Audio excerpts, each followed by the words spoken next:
Series E. Series E, Apex Legends. Apex Legends. Series E. Series E, Apex Legends. Series E Apex Legends starts right now.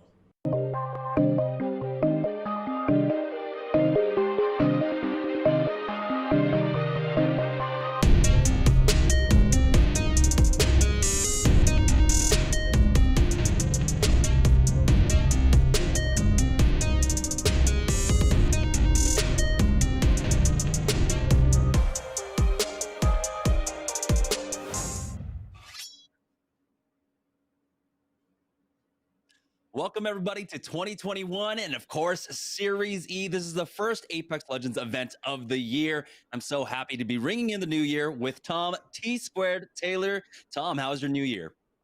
I'm still watching anime. I think I'm on episode 90 of Naruto. So just here to catch some Series E and get back into it because there's some intense stuff going on right now. You're in for the let me tell you that, but trust me, it'll get good. But yeah, Series E last year, of course, we ended it out with CLG taking the victory in our pro night. That was week 8 of Series E, and they did it in spectacular fashion, changing things up. And of course, we saw a lot of change ups as a lot of North America was picking up Caustic all across our lobby.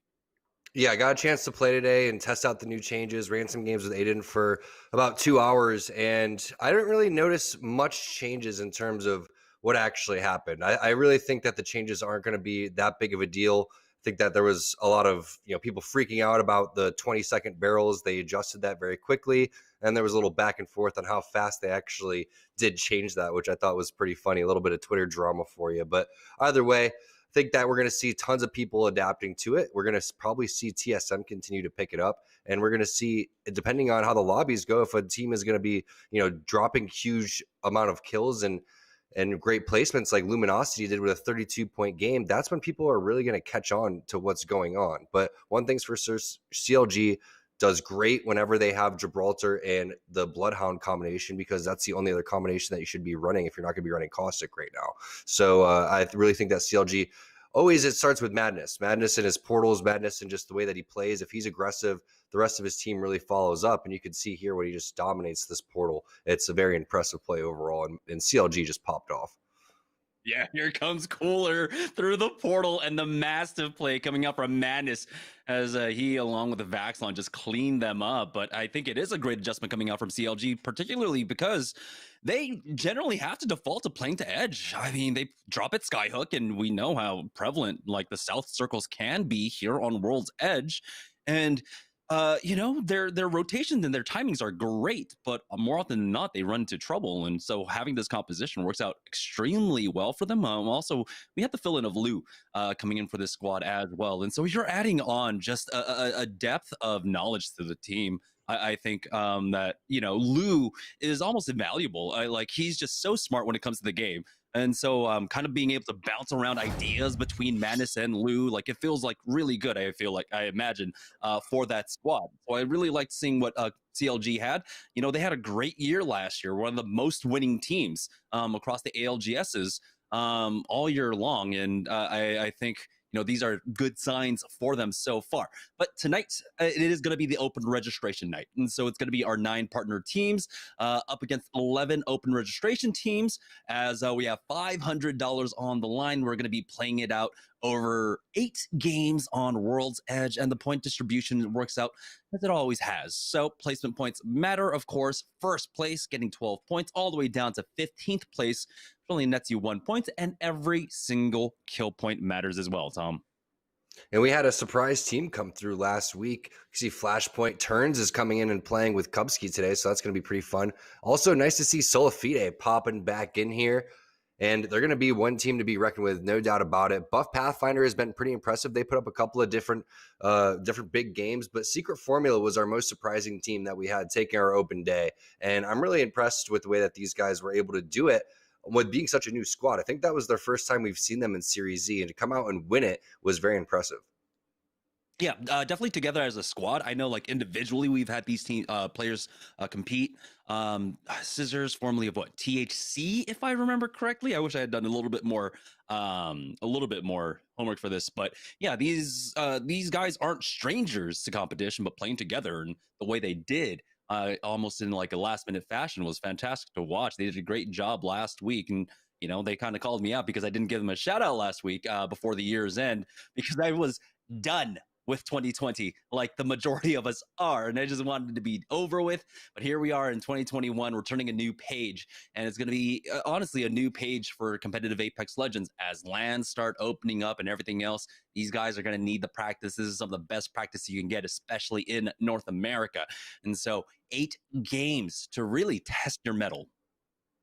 Yeah, don't get too ahead of yourself. Lands aren't happening quite yet. So still wear your masks everywhere that you go and stuff like that. We'll see. Maybe we'll have some masked lands. I'd be open for it. Everyone's already spread out anyway. But I think that the main thing is we have to look at who's coming in and subbing in right now, right? Do we have full 2Brains 1 Controller roster? It looks like we do have the full 2Brains 1 Controller roster. It doesn't work out when you're missing one of these guys or missing 2 of those guys. And that's one of our teams that hasn't been performing up to expectations right now. And I want to see if they're going to be able to do well because they're one of the most exciting teams to watch. Are they going to continue playing on crypto, or are they going to adapt Caustic in there just like Luminosity was? That'd be fun to see. A purple and a blue.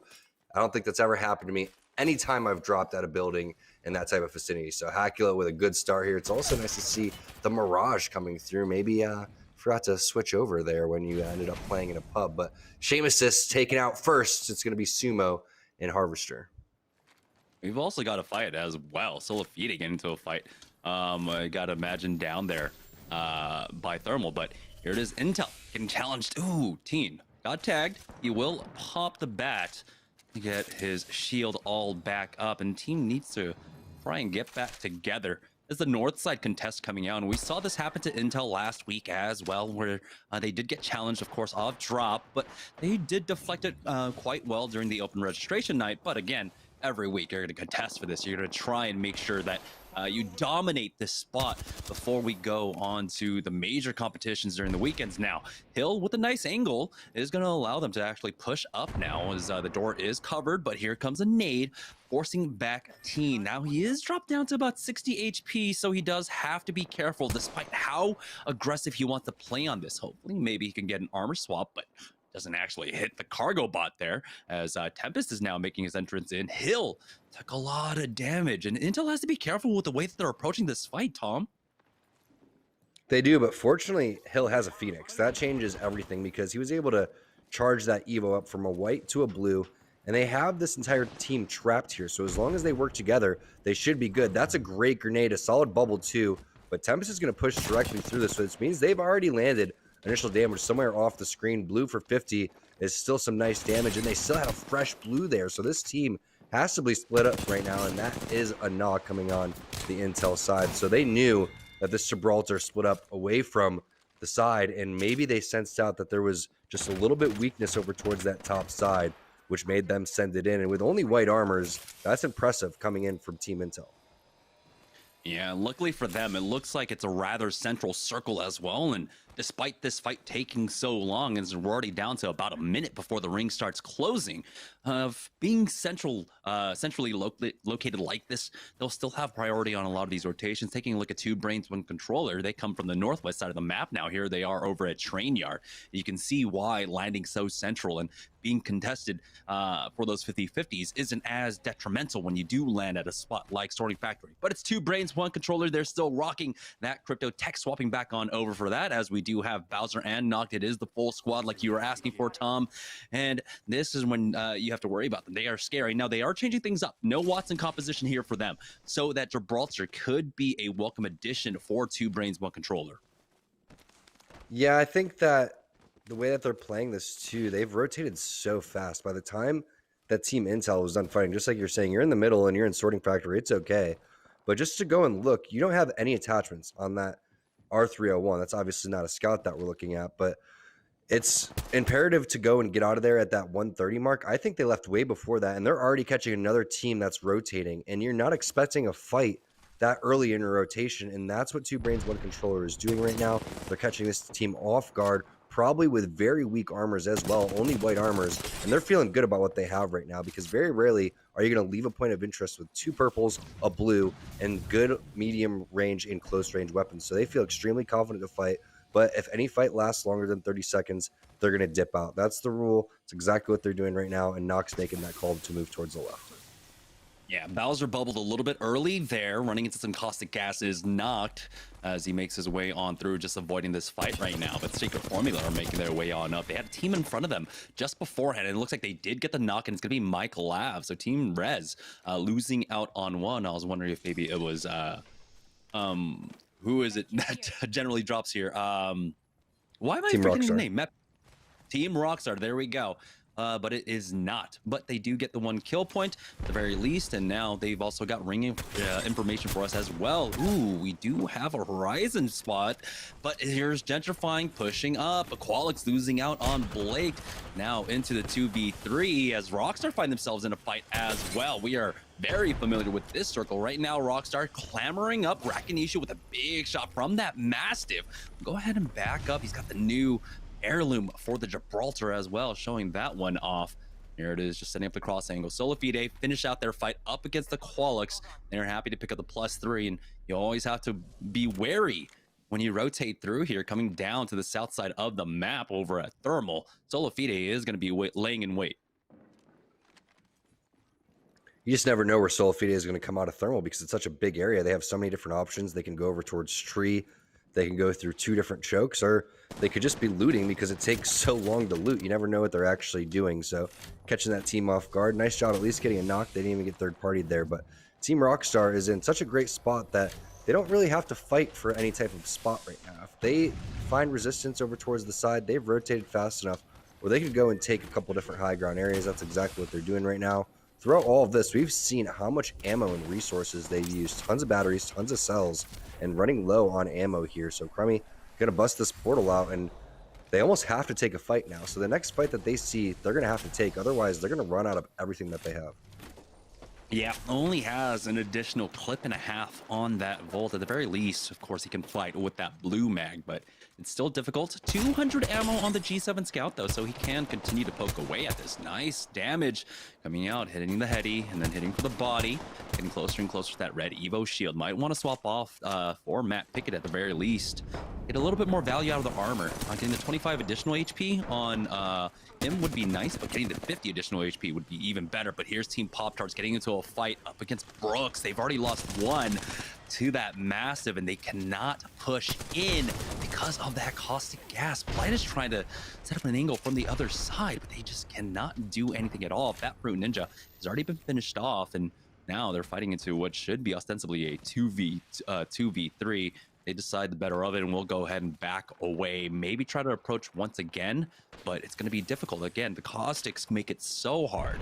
And like you had mentioned, while Caustic did receive a buff, I mean, there's been a lot of conversation on Twitter, of course, about the strength of the buff. And I think one of the greatest authorities, I would say, on that, Hawkus, I believe, weighed in on it, and he just said that, you know, it doesn't really feel that much different. If you're sitting inside a building, having the additional 20 seconds to get the extra barrels or whatever doesn't make that much of a difference. A difference, though, is Rice Krispie Treats pushing in now, as this is the position that we saw them just before, excuse me, the squad just beforehand. Do they know it's a Caustic? Well, Sung will have the ability to, of course, try to push into that building with the Caustic himself if he does get barreled out, but ooh. It looks like Rockstar was able to catch out 1. It's going to be Scissors, so Secret Formula missing out on 2 now. And they'll only have 1 last player to try and keep this one alive. We'll see if Rockstar can hunt him down with, of course, Matt Pickett on that Bloodhound. They'll be able to track him. Love fighting over towards Dome. You're going to see another aggressive play coming in here for Rice Krispie Treats, but I swear I'm not crazy. They reverted the caustic gas back to 25 seconds per barrel. So that's the number one thing that's actually changed through all of this. So while everyone was going, you know, bonkers about it, it's back to 25, 99% sure from... I've been trying to stay off social media, but I'm pretty sure I saw that. Rice Krispie Treats over here with some nice plays. They went over towards the buildings, which, again, this is a very, very popular third-party area, but they're doing a great job of sticking close together and keeping their back towards one another. And that's all you really need to do, especially when you're on this caustic like Sung is, the office is a great spot to hold. You only need a barrel for each door. Heck, you could put 2 barrels on each door, and there's no way a team could come inside. Yeah, you saw Sunny using that Q very early on, and that was because the third party, like you had mentioned, was coming in. But here it is, Sunny getting a little bit more aggressive, going to the front line with Bird as well. And here comes Sung in tow. He is going to go, of course, set some barrels in the back. It looks like just wants to check the flank at the very least, but it's Team Applejacks in a fight as Lion goes down to Rakanisha of all things, and this is where a big fight has been breaking out. Team Rockstar Crummy getting some decent damage off with that Volt. Not able to finish off the Crypto, but does back away, and Team Rockstar is still in a dominant position as Matt Pickett is just holding down the high angle here, goes out with the scan. I don't know how you see anything throughout all of that, but he does, and he will continue to push forward. Good thermites onto the knocked player, but there's one on the roof. Matt Pickett dropped down to about 105 HP, but he has to back away. Great bubble timing coming in from Rakanishu here to really help out his squad, and now the Massive comes out, hits for the 56, and isn't able to finish it off quite yet, but there we go. Charging through, charging forward, Mike Lav will go down. That should be the rest of Team Clinical.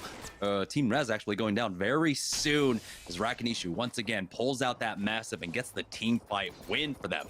Here's Flashpoint though. They're down Kupski, they're down Clarify, and they're only up to turns here as he's trying to get the thirst onto these knocked players so far, but Turns has to survive just a little bit longer. It hasn't even secured themselves a placement point quite yet as we have 16 squads left. Turns will pop that bat for now, and it's Shame Assist getting third partied by Yubin. I don't know if he's the only remaining member of his squad or if he's been able to recover the rest of them.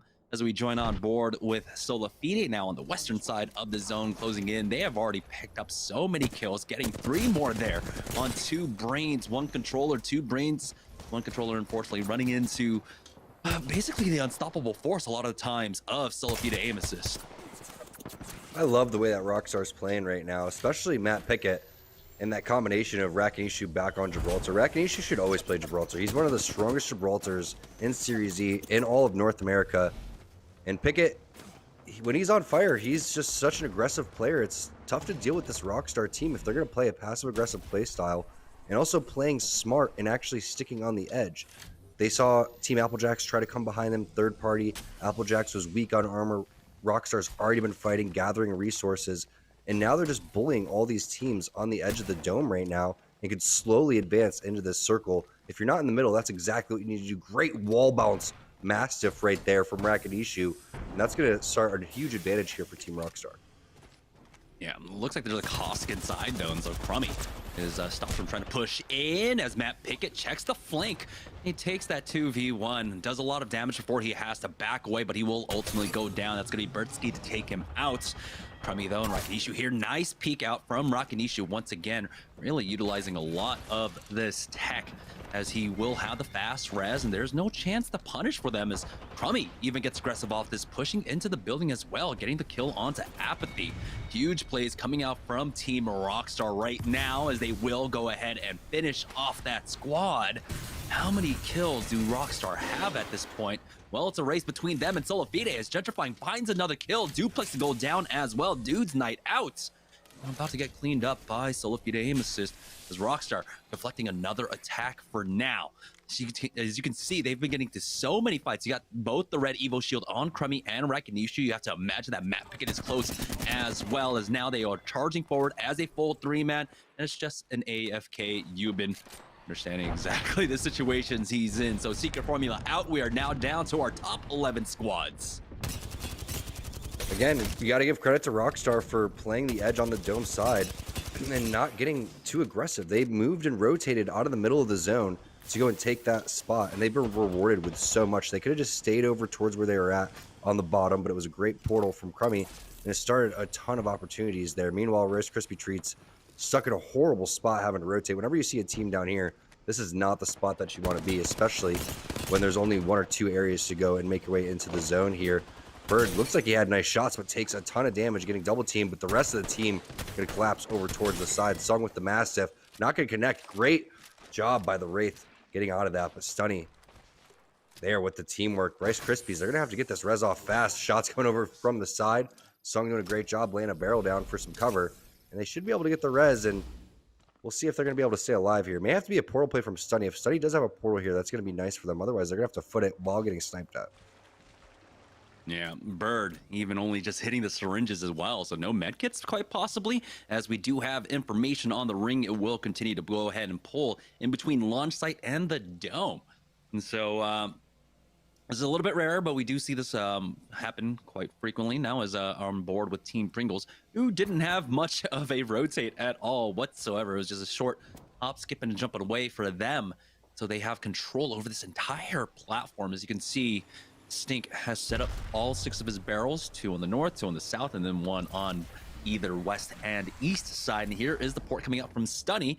The Bird does take a little bit of ring damage, but they will be able to get in safely here. And they have a nice little alcove to work with, as we are now down to 10 squads remaining, 26 players. So four players currently missing out of this lobby right now, as Rice Krispies continue their rotate.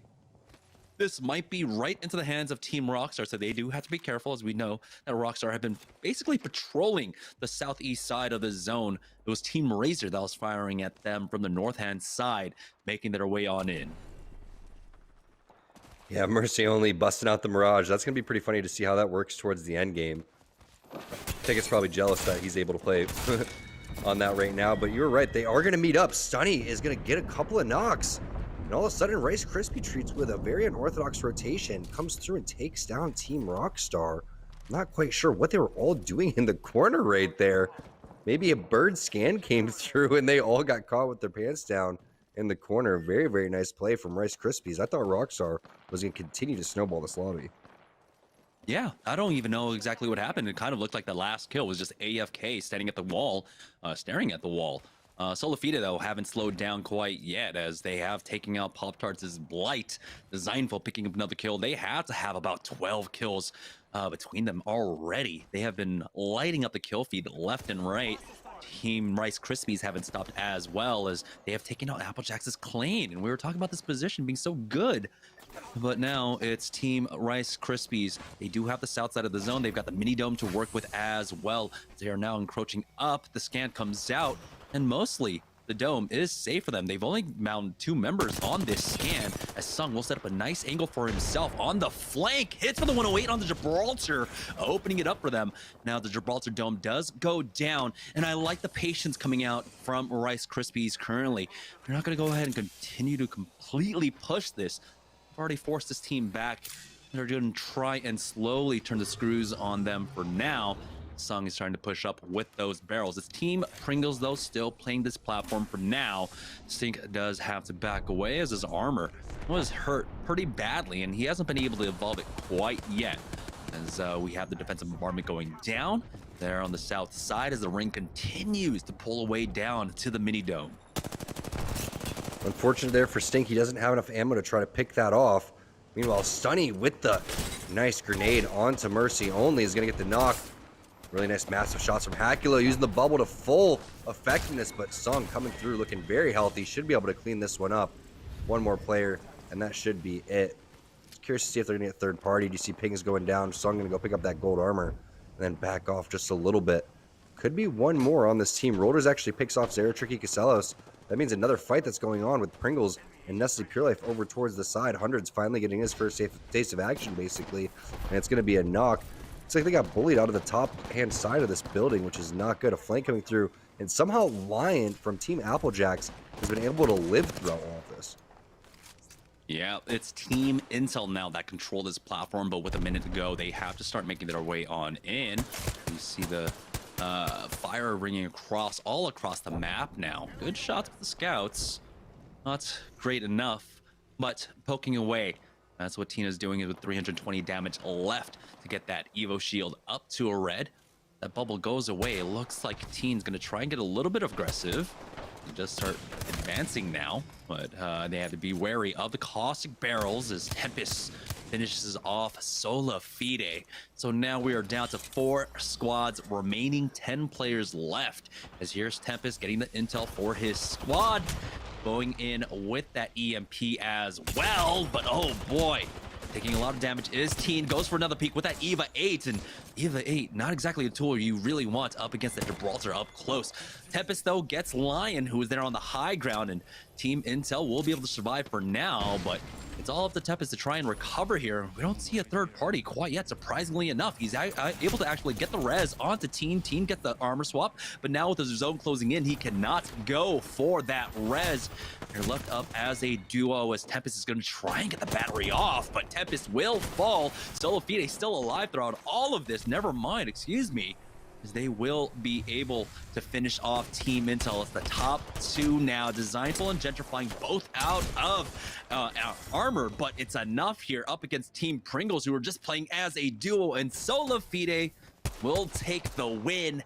It's just by a matter of how many points. They picked up so many kill points in that first game. Yeah, no doubt about it. They had so many kills. Just like Rockstar was clearing up the other side of the map, you had Solofide doing it the correct way. Just put all the fighting in front of him, cleared out everybody, and teams just got weaker and weaker as it went on. Intel looked like they were doing a great job, but they just couldn't kill those players behind the truck. You got to give credit to Applejacks with just 2 players staying alive and picking up some points. Yeah, we're going to go ahead and take a short break. When we get back, we'll have game number 2 of Series E, week number 9. So don't go anywhere, guys, and we'll be right back.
Welcome back, ladies and gentlemen, to Series E as we are getting ready to head into game number 2. But it was game number 1, all for Aim Assist World Solo Fide there, who did an amazing job. We didn't get to see much of it, but they were continually on the kill feed. There was a lot going on. It almost seemed like a kill race event between them and Rice Krispies there. But excuse me, Team Rockstar. But let's go ahead and take a look at the final results to see exactly how many kill points they were able to put on. Solo Fide with 15 kill points for themselves overall and taking the dub. And so they already have a very strong lead heading into game number 2. Yeah, you could see Intel had a pretty solid game for themselves. Team Pringles, even though they didn't get the placement that they wanted, they were still able to milk a couple of points here and there. I thought Applejacks was going to pick up a lot more points, but they could have had basically 0 with the way that they were able to go and flank Rockstar, and Rockstar really bullied them out of the dome area. You would have thought that they're going to continue to go and snowball this one, but I just have no idea what Rockstar was doing, hiding in a corner after they were playing so well. I was so confused throughout all that. That's where all the points that Rice Krispies got really started to get from that rotation there. And it was just a really nice job from Solfade, again, keeping all of the action in front of them. I wish we got a chance to see a little bit more of their screen, but we'll see what happens again. This is a marathon, not a sprint. This is a long day. We have 7 more games as we get ready for game number 2. Yeah, Solo Fide definitely a team that you can define by their streaks, right? They can be really hot or they can be really cold, but on a day when they're really hot, that's when you really do have to worry about them. When they're just firing on all cylinders, every shot is hitting, and they're just dominating lobbies. This is one where they can't continue to run it. We'll see, though. Like you said, it was only game number 1. We still have 7 more games to go. There's a lot of room for wiggle at this point as we are getting ready to head into game number 2 of Series E here in the new year 2021. As we are seeing, it looks like almost a return to norm. While there are more caustics in the lobby than usual than we wouldn't have normally seen before. Well, week number 8, it's kind of adjusted back to a lot more Gibraltar still being played, but we are seeing some adjustments being made out of North America right now, Tom. Yeah, Gibraltar just gives you so much confidence on a team. And if you've played with them, you know how nice it is just to get knocked in the middle, have that bubble res. When you get knocked in a tournament scenario without a Gibraltar, 9 times out of 10, you're going to be dead because there's going to be scouts, triple takes, everything from all over the place. So it makes it very difficult. But you can do so much with inside the bubbles. If your team's strong at fighting with inside the bubble, you're going to be very, very strong, especially when you go and you have the Mastiff and you're great at going peeking left and right. And sometimes you just stand still and let the players come to you, and then you let it rip. So we'll see what play styles are going to reign supreme here today. But you do have, I know, Rice Krispie Treats is going to be sung on Caustic. You're going to have Nestle Pure Life going to be on Caustic, which is Bambino. And we'll try to keep track of exactly how many players we start with and then what we end with overall. But it's different on Pro Day, especially because I was in the interview last week, I think with Team Rice Krispies, and they talk about how different it is where you go and have a game just like we just had in game number 1, where it's kind of like a kill race. And then on our Pro Day, everybody tries to get into the center of the zone. If you don't make it in there, you're getting gate capped, and it just creates a completely different play style than what we just saw, which was a lot more action-packed and fast-paced. So, again, Caustic does kind of play itself based on how competitive the lobby is. Not saying our lobby isn't competitive today, but I think teams are much more looking to fight than they would normally. Put it that way. Yeah, I tend to agree there. And, you do have to kind of temper your expectations. But according to the law, really consider who is in the lobby. And I think, right now with Solo Fide, they meme around and say, this red zone, they'll tweet, this red zone is our landing spot. Be careful landing here. And it'll encompass the entire map. But that is really a threat, especially there on the southwest side of World's Edge. And so I think a lot of teams might want to try and consider changing up the rotation path to take them into consideration going forward. We saw 2 brains, 1 controller. We know how strong they can team fight, but going up against Solo Fide, They did end up falling there. We're back on board with Team Intel once again, getting challenged this time here on the south side. So it is a direct challenge to them. Before the squad, we saw them basically reined into the north end of Sorting Factory now, but it's going to be Banana that gets contested. But it's Tempest on this race to the blue armor, yoinks it right in front of Teen. As, they have to be wary of this. They don't have, of course, that Bloodhound to work with, so they won't have the early information with the scan, but they are moving together as a duo with another blue coming up. Teen will be able to pick that one up for himself. And so the HP advantage should go in their favor, unless, of course, that other squad finds purples, but it's Team Applejacks already in an early fight. They've already lost out in Klein, as it's up to Mini and Lion now. The wingman, the 5-shot wingman at that for Lion, as Mini now trying to push up onto the high ground. He's got the alternator Havoc, and there we go. That's a much better swap off. He's got the R301. They still have about 40 seconds to try and recover Klein, but this is such a difficult ask of them. It looks like maybe Lion tries to make a play for it, as he does spot out too, and a Fox getting into a fight with Solafidi there. Lion will go down. Sumo takes him out. The shame assist. Really picking that one up, as it looks like Team Intel are continuing their fight over at Sorting. As Dude's Night Out get into a fight with AMG as well. Solafidi aim assist getting closer and closer to finishing off this fight. Results have picked up a gold somewhere as well. Gentrifying picking up the blue.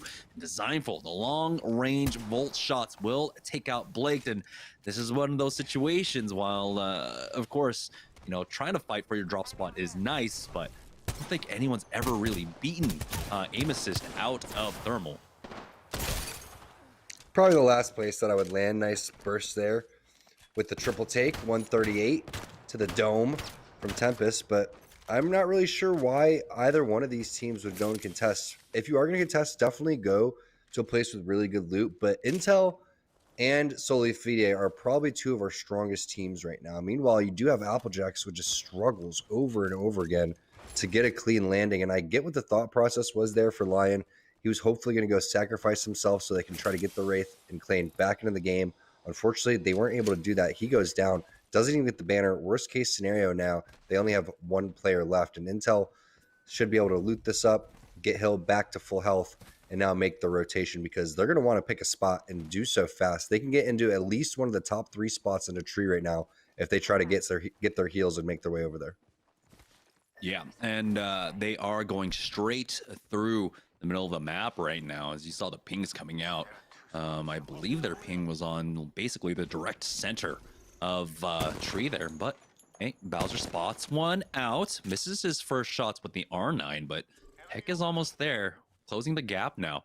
Try and finish him off, but instead they're going to go ahead and focus on the rotation more than anything else, as it looks like that other player doesn't even want any part of this as well. So 2 brains, 1 controller. It was just around this area, a little bit more to the east, where they ran up against aim assist, and so they have to be wary about that. And so they are avoiding that choke for now, as they continue to move now through the fences, and it looks like with very little resistance whatsoever. So here they are, as the ring just began closing maybe 30 seconds ago, and they're already in position in a pretty strong spot, I would say, but maybe you want to play a little bit more center. Here comes the drone 4 tech to scout out their rotation.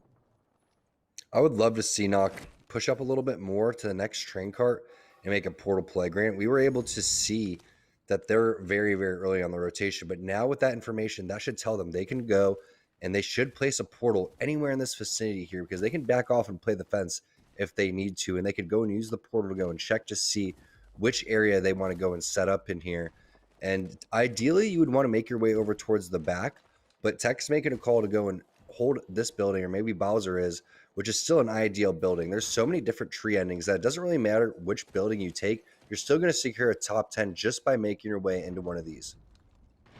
Yeah, Dude's Night Out throughout all this was able to get a knock onto Designful and thirsted them. So Solafide now playing for the back foot, already a man down. Here's Team Razor on a delayed move out through the rest of the map, spotting one out with that triple take on the 2-wax as the zipline is being used. One on the tower as the Arc Stars come in from the other side. Where's the only swapping back on over. Not going to be playing that Mirage this time around as the scan comes out, but it's a little bit too far away. Air Turkey trying to advance with the help of Hakulo, but Mercy Only is going to heal up real quick or he tries to rejoin his team. Again, with that triple take, it looks like he is getting some decent information, but that squad is out of there. I don't know if Razor are going to try and catch up, but with the Beast of the Hunt being popped, it looks like they want to try and engage upon this team. But they need to get the initial damage off now as Mercy Only's turn to catch up to Hakulo here. And it's going to be difficult. That team has already basically made it out of there as the Pathfinder, that zipline has been used, but they are right on their heels for now, moving into train. Let's see if they can that catch should be up. Flashpoint, right? It might be. We'll find out in just a moment as they are now on the roof. So they got to be careful of this high ground position. I believe that Turns is the only one right now on the Pathfinder. There could be one other player, but that means that it's going to be Kubsky, Turns, and Clarify in this vicinity. And if that is the case, that's a very strong team. So you can expect them probably setting up kind of a capture play right now as Rakanishu is going to get the finish onto Bambino from Nestle Pure Life. But I was expecting some sort of ambush play coming in from Team Flashpoint, but Flashpoint loves to rotate. So maybe because Rockstar wanted to fight, they were just not interested. That's why the zipline came through. And now Team Rockstar are going to make a big play inside onto the third party that they are actually not a third party on the fight they had originally started. That's going to be E-Boy Ronnie getting dropped. Unfortunate there for Nestle Pure Life that they're just running into a Rockstar team right now that is really, really hot. Hopefully this game they don't hide into a corner. Yeah, hopefully they can finish this one off strong, especially seeing as how Solafide has gone down. They were the 18th squad to survive in this lobby. And so that's a welcome news for a lot of the squad. Secret Formula, though, getting out of this, as you can see, you've been now pushing forward with that Wraith. We'll go ahead and set up the port for his squad to get out of that. And we know this choke can be third-party central, as we have the zipline being set up by Scissors to get them into Sorting Factory now across the ways here. It was Team Rez on the other side, as they're trying to put a stop to this team for now, and the nades do come out, but really nothing coming of it, as it looks like both teams just disengaging. Never mind, there's another squad on the other side. The nades come out. The Caustic gas comes in as well. That knocks gas grenade, forcing Goop back. He does have the portal, but he runs right into another barrel. Team Rez really in a tough position here, as they can't play the buildings quite yet. They're waiting for that gas to dissipate. But while they're doing so, while they're trying to move out, they're getting pinched from either side. Goop does make it into the safety of a building. It looks like Team Rez will be able to safely reset for now. So they survived. Currently just need to survive one more fight, essentially, to at least make it a top 15 and get the one placement point for themselves. They're going to have such a tough rotation now that they've filtered themselves in the very back here. Best case scenario, they make their way up the hill and just get out of this area. Meanwhile, Knock is going to get a knock onto Raze. Gets another one there with the Volt. Volt massive combination. So it looks like Two Brains, One Controller getting busy over towards the tree side. We should hop over there and see what's going on with the zone since it's ending over there.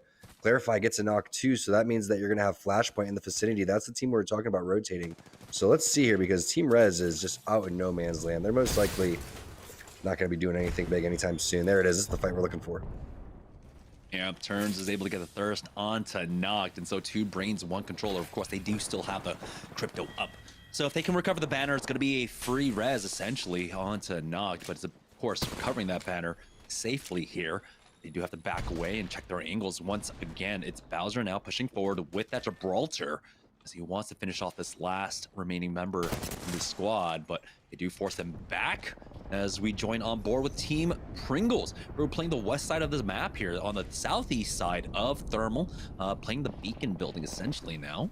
It doesn't look like there is a beacon though, but they are set up safely currently, as Hundreds will have to pop that bat on Casellas. Will get them out of danger here, setting up the port for now. Here comes the advance. He wants to get the drone out just for the EMP, but the timing was not the best there. Never mind, he doesn't even have the EMP, but the port is there with the nades to cover covered as well. They lose out on Stink, and doesn't look like he's going to be able to make it into the port before he gets thirsted.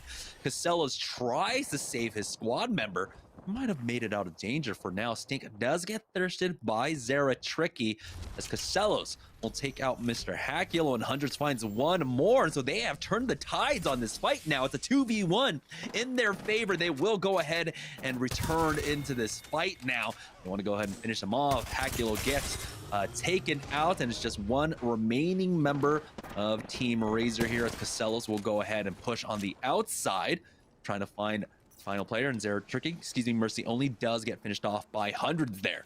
It's a great recovery coming out from Pringles. They'll have the res right there as well to bring him right back into all of this loot as well. Team Pringles, great recovery. That's why it's so important for your Wraith to lay down a really good portal, and other players may get baited by that one if you get a little bit too aggressive, just like we saw Cooler do against CLG.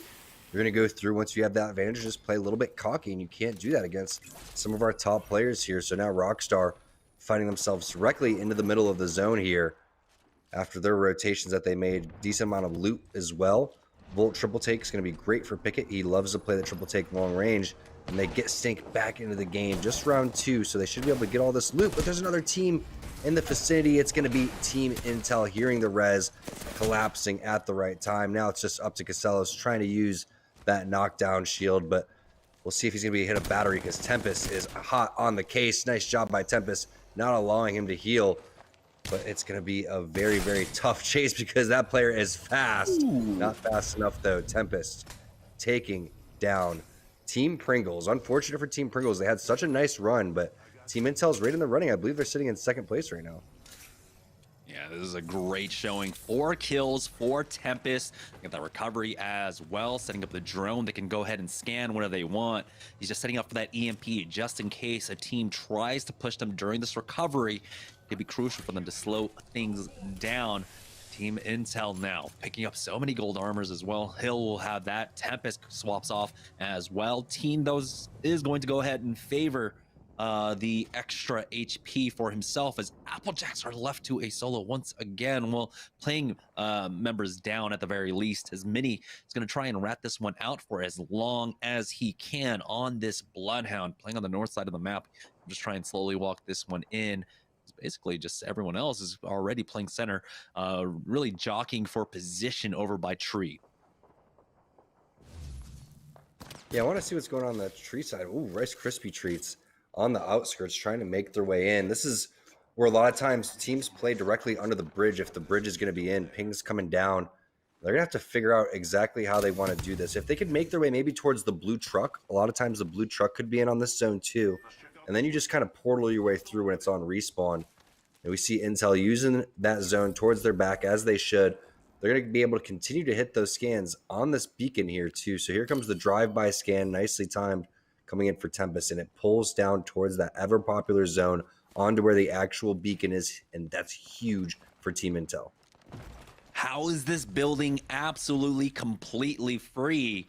As we saw Team Intel going for that third party just to the west, leaving it open, but no squad actually trying to take it for themselves. So Team Intel are in a perfect position to just try and close this one out.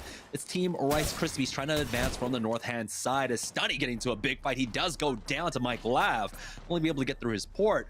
He's now dropped down to 1 HP, does get thirsted, and there's no opportunity now for Rice Krispies to try and recover him. Doesn't look like he actually had the port there, as now Rice Krispies do have to back away. They'll be playing the fences. Here comes the EMP, and it does connect. Sung starts popping that bat along with GS Bird. Sung will be able to get it off, as now it's moving on over to that northern side. So very unfortunate for them to lose out on that Wraith, but taking a look at the lobby, with 9 squads, 21 players, it's a lot of squads that are playing at least a man down. We saw, of course, there was, at the very least, a solo rat for Team Applejacks. And so you have to take that into consideration as well, but still, a lot of teams now playing not without their full squad. Charge rifle shots coming out from Sung, connecting quite decently, but they still have the team fight here, of course. It's going to come down to Bird with this Prowler. It's really trying to get some good damage in, but it looks like they just want to play the neutral, do want to play the poke game, especially with that charge rifle at range. Yeah, Bird switching off of the typical Gibraltar that we see him on, and going on over to the Bloodhound to try to scan through the gas. Just really want to know what Sunny was doing there. He didn't even have to try to thirst that player. He could have backed off. Someone else could have came through and helped him. They're in such a great position with Caustic on your team to go and try to play this end game. It would have been great to see what they can do, because it doesn't end directly on that building. Even though we see Team Intel setting up, it ends more directly in front of it in the open. So that Caustic gas would be absolutely huge. Meanwhile, Team Rockstar in a spot where this spot's nice for now, but you do have this area towards sorting, which you can get charged rifle from, scouted from long range. Rice Krispies Treats making their move on the squad over towards the side. They're going to get the knock on to Apathy. It looks like that's the last player alive. Trinal's getting out of there with just a little sliver of health, and he gets dropped over from the side. Bird, last guy alive on Team Rice Krispie Treats, but he's going to have to get sung up here. And they're going to have to make their way hard edge right side. That's the main play that they need to do. I'm surprised that they were even interested in taking out that team. That team wasn't shooting at them. I think that they were just upset that they lost Sunny, and they were just going to send it over towards the side because they had gray armors on that other team. So nice job, Rice Krispie Treats, picking up some kill points. But now this is such a tough spot, getting a res, having to heal all the way. It's going to be a blind rotation. Yeah, they've got 20 seconds, so it'll be plenty of time for Sung at the very least to be able to recover. He's going for the bat first, and then we'll go ahead and pop that medkit if he does have one. Bird even dropped down the armor swap for him if he needed it. No heals. Is that what's going on here for Sung? As he is focusing on looting here. Rockstar holding the north-hand side. It's going to make this rotation very difficult for Team Rice Krispies. As you can see, Crummy is just checking the back for now. Defensive bombardment has been used to their northwest as well, but Crummy doing a great job of keeping their back cleared. Spots out one squad and wants to make sure that no team comes up on this zip line as well. The Rakinisha reconnects with his team. He takes a lot of damage, but he does have that gold armor to work off of. Nox Gas grenade going down as well, or the barrel being used there as well. But the damage from Rakinishu really trying to put a stop to this team that is now below them here. But I think that focus onto the squad to their east might have just, been for nuts. They somehow lose out on Crummy throughout all of this. Rakinishu does get the knock onto Clinical. Crummy will get thirsted here. It's very unfortunate. Rockstar were in a great position to pick up some kill points there during the rotation, but they lose out on one themselves. They're not going to have the res unless they have a mobile respawn beacon. Now they're playing as a duo here, and the ring does pull away. It actually goes to the north of the compound here in Tree. So this is a pretty far rotation for Team Rockstar at this point. Yeah, Rockstar threw. That's they threw the previous game too. Not really sure what Crummy's doing on the edge of the zone, just eating the gas, taking so much damage. All they have to do, literally in this scenario, is play around Rakinishu and play around the scans. Matt Pickett needed to use his ult there. They need to find out exactly what's going on. Even if a team goes underneath you, it doesn't matter. So that's just a little bit too overzealous from Rockstar, which has kind of been their MO. If it's not going to be Matt Pickett, sometimes it's Crummy, sometimes it's Rakinishu. They kind of just go in randomly, and after such well-played games too, it's just so unfortunate to see. I really want to see them drop these big, 30-point games that they're capable of. But meanwhile, Team Intel's loving what they see. All these other teams just fighting over towards the edge. Good teams, partner teams just dropping left and right. They're going to sit here pretty with their red armor and their gold armor and know exactly where the next zone's going to be too. If they wanted to even hit a scan and put Tempest somewhere safe as this next zone closes, they'll even know where the final zone's going to be. Yeah, defensive bombardment used on them as well, but they're able to just back away off of this. They've got a nice high ground angle to work off of. Here comes a nade from Teen as he's trying to go fishing with dynamite. Doesn't really get anything with it, but the bubble has been used from the team from the south. They might try and focus that one for now, but no, they've got, of course, Rice Krispies coming in as well. Nox Gas grenade is going to be used as Rice Krispies get another knock as well. And they actually survive for now, but they have to check their back. Bird being very proactive throughout all of this. Gets the finish onto Brooks as well. Sung should have the armor swap, but no. Takes a lot of damage here. And there it is, the armor swap for himself. 540 left on that Evo shield, but it's all Team Intel holding the high ground as the ring does pull away from them, it looks like. But they've got the composition really to work with. They can get a team to use a bubble early. They can EMP, clear that bubble, throw down the defensive bombardment, and finish them off. Team Rockstar here as a duo. Team Rice Krispies as a duo as well. Team Intel, one of the few teams left in this lobby that are full three-man. and they've got everything really working out for them so far. We'll see what happens in terms of who wants a third-party queue. I would love to see when the EMP comes through. Like you were saying, the good defensive bombardment is really all they're going to need. It's going to be a timing thing, though. It's such a small zone that you don't want to get caught off guard and get stuck inside your drone while another team is shooting you. But meanwhile, Yuban is going to drop. Bird is going to drop as well. 2 big kills happening with 20 seconds left. Now teams are going to start to get aggressive, but you have to save onto your resources, especially if you're the Gibraltar. You can't take too much damage. You have to save onto your dome here. He does get 2 knocks with that defensive bombardment at the very least. So using that early on, and I think maybe they're hoping to just win off the back of the EMP here, but they've got the HP advantage, they've got the gold armors, they have a great position here to try and force the other squads to fight.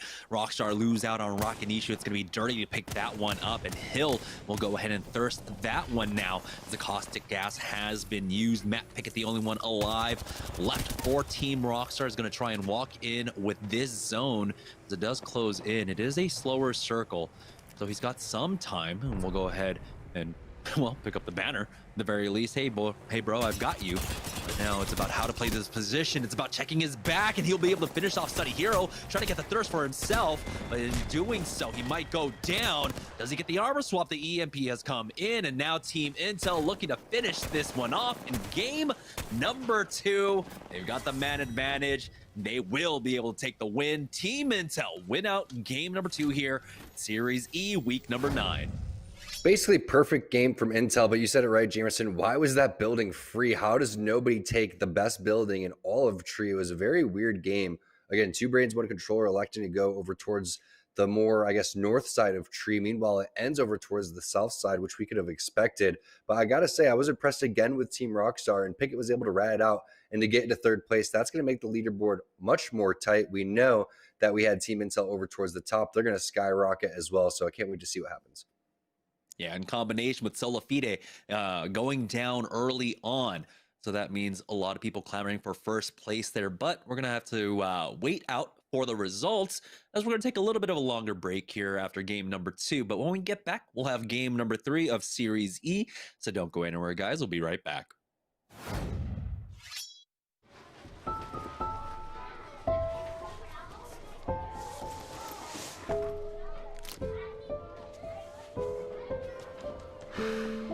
Hey, shake it, kiddo. Love Dad. Oh.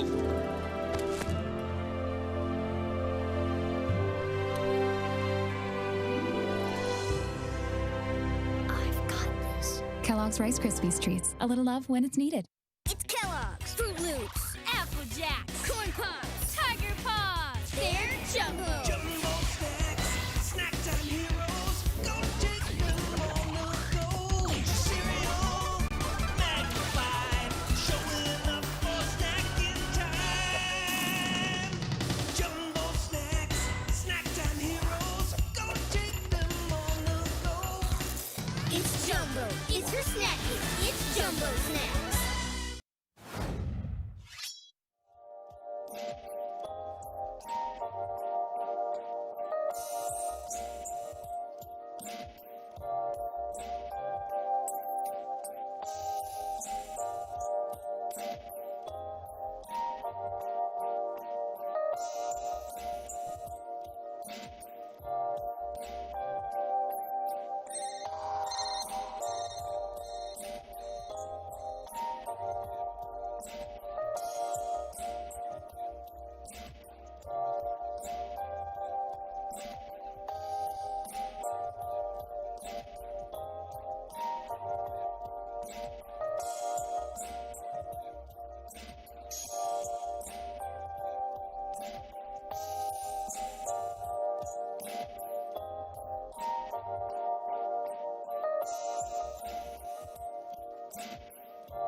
Thank you for waiting for us as we had to take a little bit of an extended break there, swapping out servers, or well, swapping servers at the very least. Heading into game number 3 here for Series E, week number 9, of course, T Squared with myself, Jamerson, as it's Team Intel that should be in the lead, barring, of course, any sort of miracles. But yeah, there it is, 35 points for Team Intel. They had a decent game number 1, but a very strong game number 2, putting them in the lead up against Sola Fide, 6 points in the lead. That's allowed Team Rockstar to catch up as well. They are now 3 points behind Sola Fide, and Team Rice Krispies and Dudes Night Out also within range. And so a very, very fortuitous game number 2 for a lot of squads here. Sola Fide were stopped early by, I believe, Dudes Night Out, who are now in 5th place. I think the most surprising thing to me is Two Brains, One Controller sitting at 17th with 2 points. We saw the rotation. We saw their loot.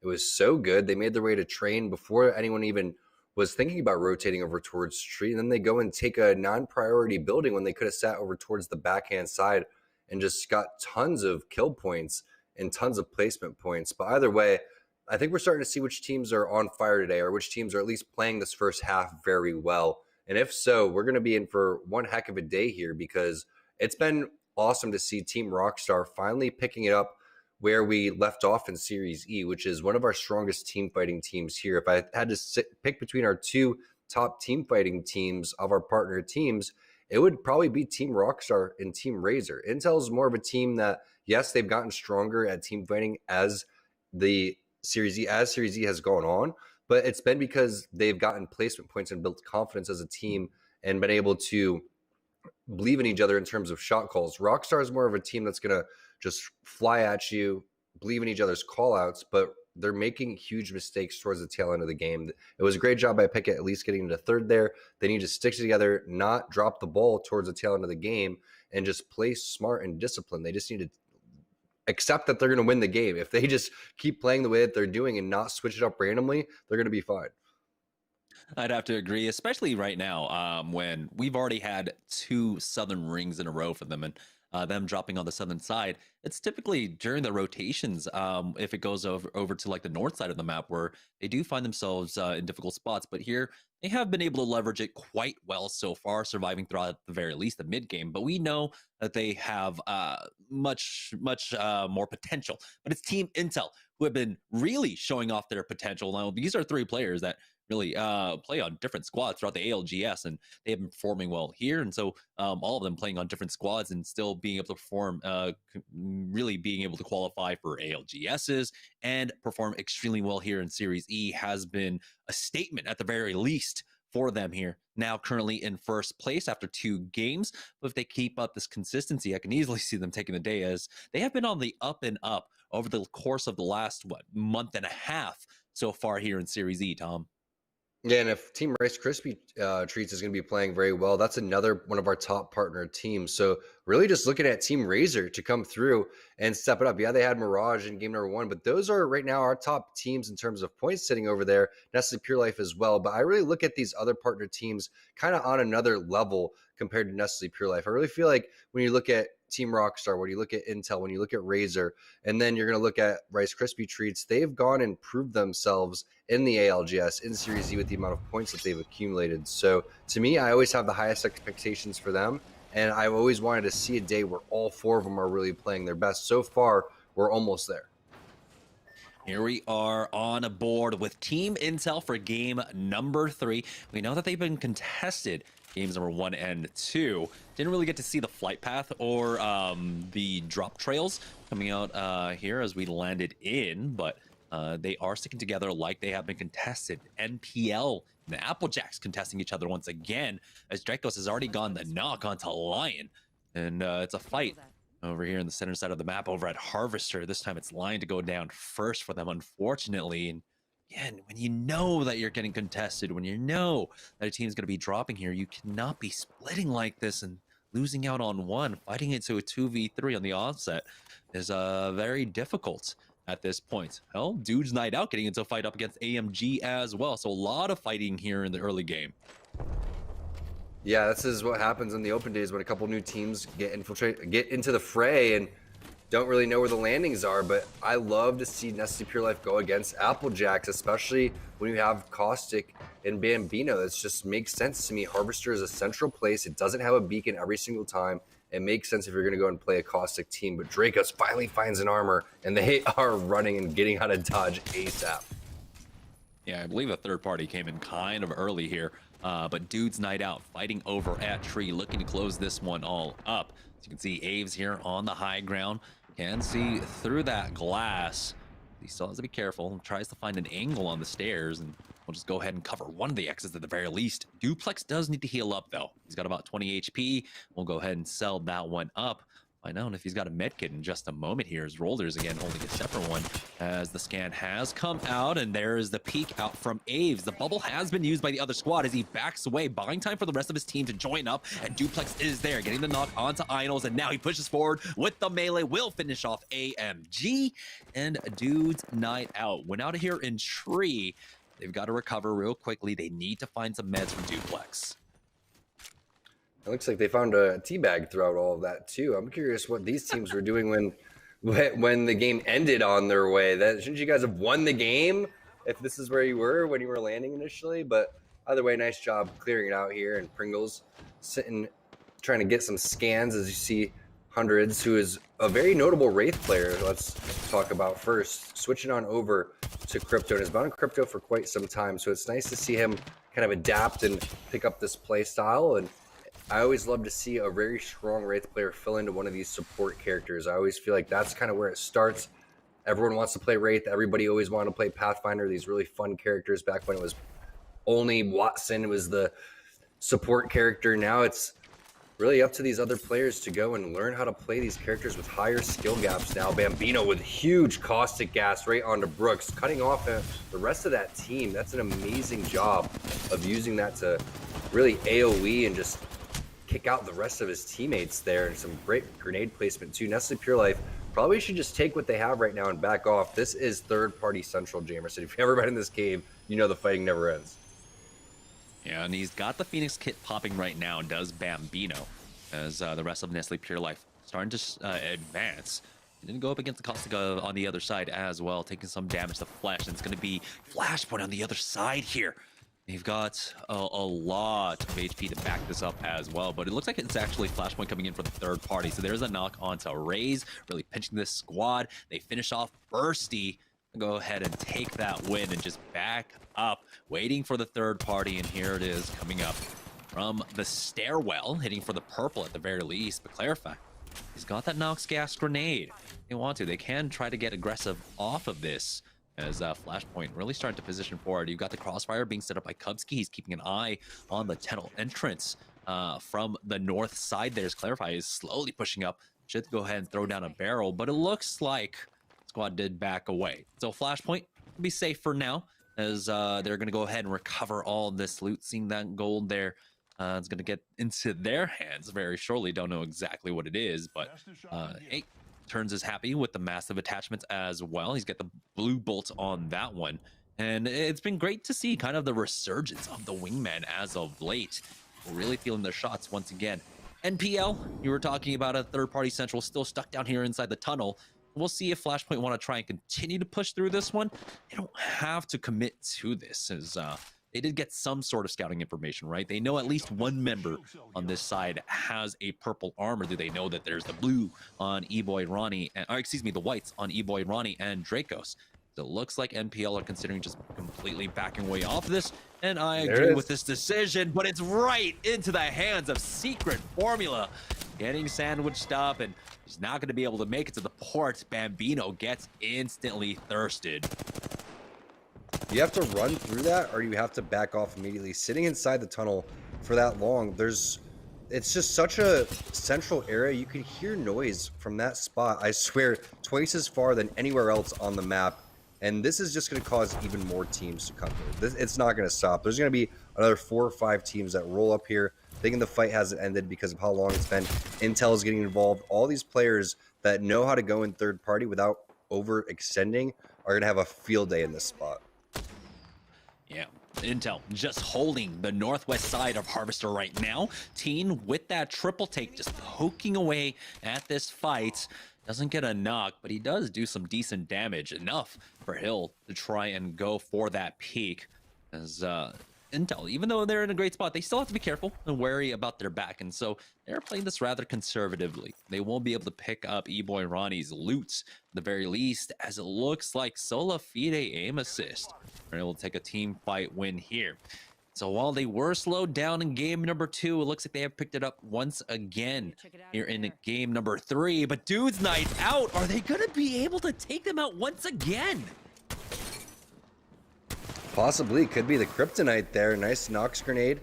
Is going to back off that member from Team Razor. Meanwhile, looks like going to have either... I'm not sure if Pierre is mercy only or what's going on here, but he's still sticking with the Bloodhound. This round closing, not going to do much damage. That's why they're going to continue to take this fight after getting the initial knock. The main worry here is a third party, especially with Zeratricky being down and no bubble going to be up. Meanwhile, Flashpoint dipped out of there with a nice portal, and now they're going to start to make their rotation, as they should.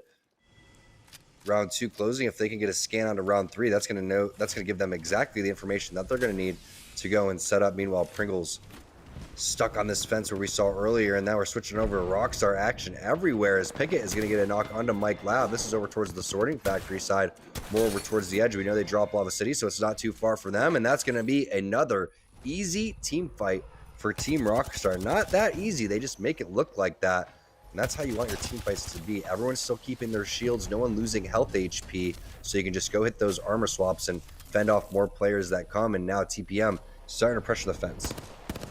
Yeah, this was the team that was contesting Intel in game number 1 and 2 over at Sorting, but now making it out of the early game. They've at least survived through the top 13. By the way, yeah, we are down to 13 squads remaining here in the second zone. Spun has to be careful, though. He's dropped down to about 15 HP, and he will ultimately go down. It's Aves and pick that one up with that R301, as Talus is just trying his best to survive with the movement here, but there's just too much. As you can see, Dude's Night Out getting up on top of them, taking them out. They've got the high ground. Aves dropped down low, but he's got a small pocket to work with here to heal up.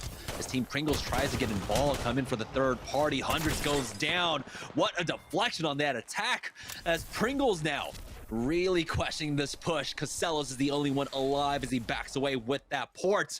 Dude's Night Out taking out Solafide 2 games in a row. Now they're picking up so many kills. As you can see, 4 on Aves himself.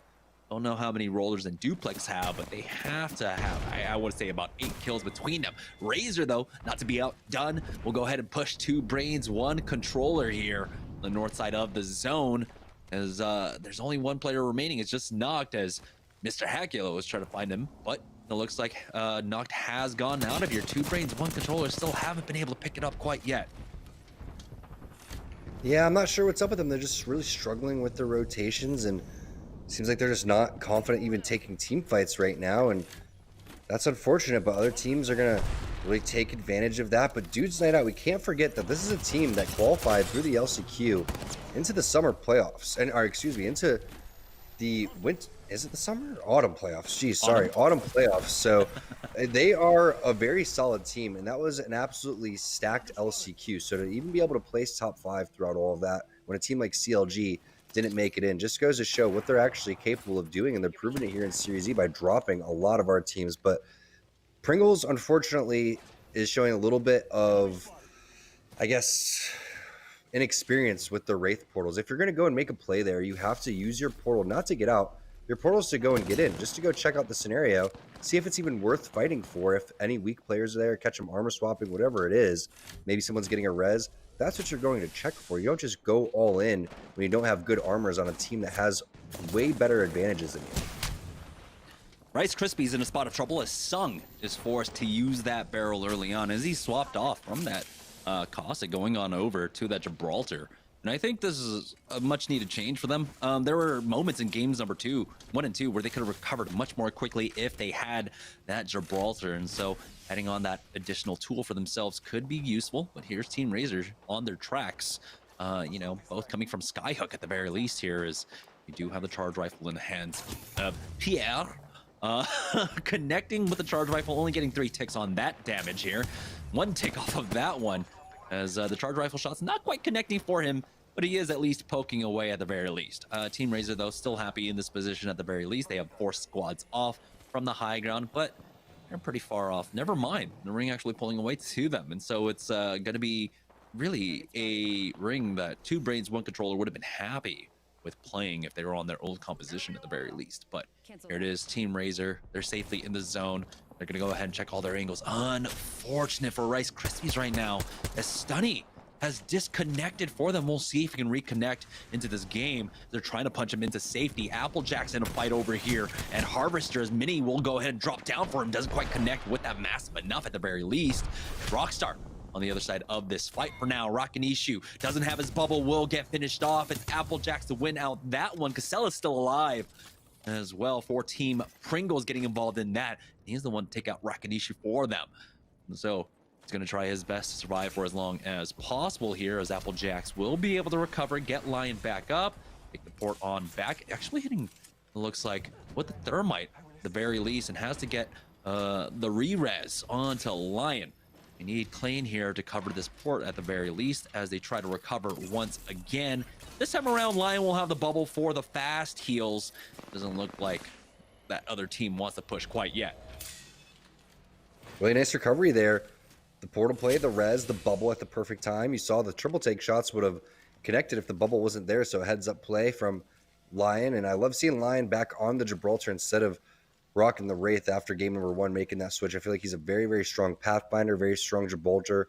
Both of those players kind of have that get out of jail free card. Obviously, 2 completely different play styles, but now we're going to see what Applejacks is capable of on the rotation. But one thing's for sure, Team Razor is in a good spot with the back being completely cleared by the zone. They have the high ground on the bridge. They'll slowly, methodically make their way up towards the zone and let the fighting happen.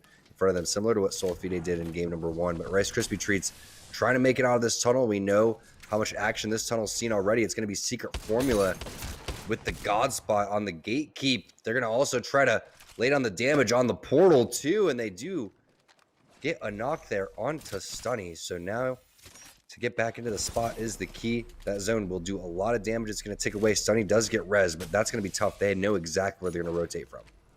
Oh, they could possibly make it out the other res end. was used, but they definitely do have the option to just try and back away over the train. But of course, it's kind of be a little bit blind. They do have the Beast of the Hunt popped, but it looks like they want to commit for this. They might have a small alcove to work in this cave, so they don't have to absolutely push out as Team Intel. Looks like able to pick up some loot there. 2 brains, 1 controller not going down.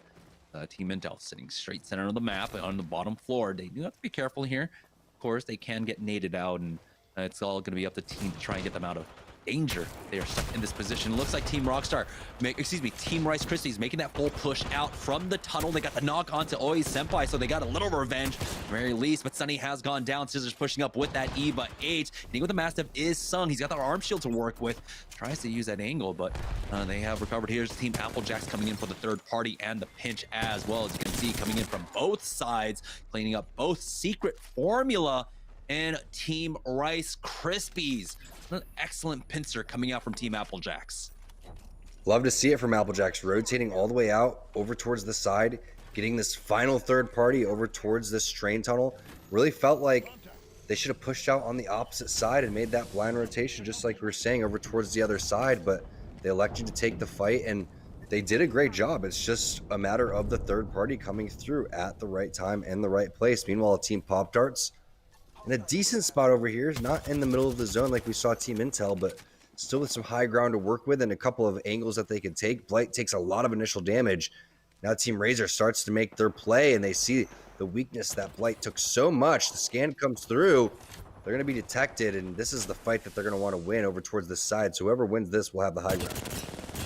Yeah, Dude's Night Out coming in for the third party on that fight, finishing off Team Pop-Tarts. But with Zeratrick, he disconnected, unfortunately.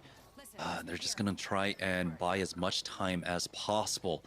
Very unfortunate that we've had these 2 disconnects so far, as they're going to just try and port him out. So heads up play coming out from them at this point. And this might be, what buys them enough time to try and get him back into this game. It's Team Applejacks patrolling here on the southeast side of the zone, making their way over to the train tracks for now. To be careful, they do have, of course, some cars to work with, as they do make their way on in. So it looks like they'll be safe here on the south side, but they want to continue to push up through staging. Into staging at the very least, and it's going to be Dude's Night Out. That should be ahead of them so far. They do see a Wraith portal in the distance. And so they have information, at least there's a squad there, and they have the exit as well. The charge rifle shots from above, and Team Applejacks going to slowly try and encroach upon this position for now. Back away behind cover once again, and they're going to elect to slow things down just a bit here as the scan does come out, and they are detected. So Dude's Night Out know that they have a team to their south right now.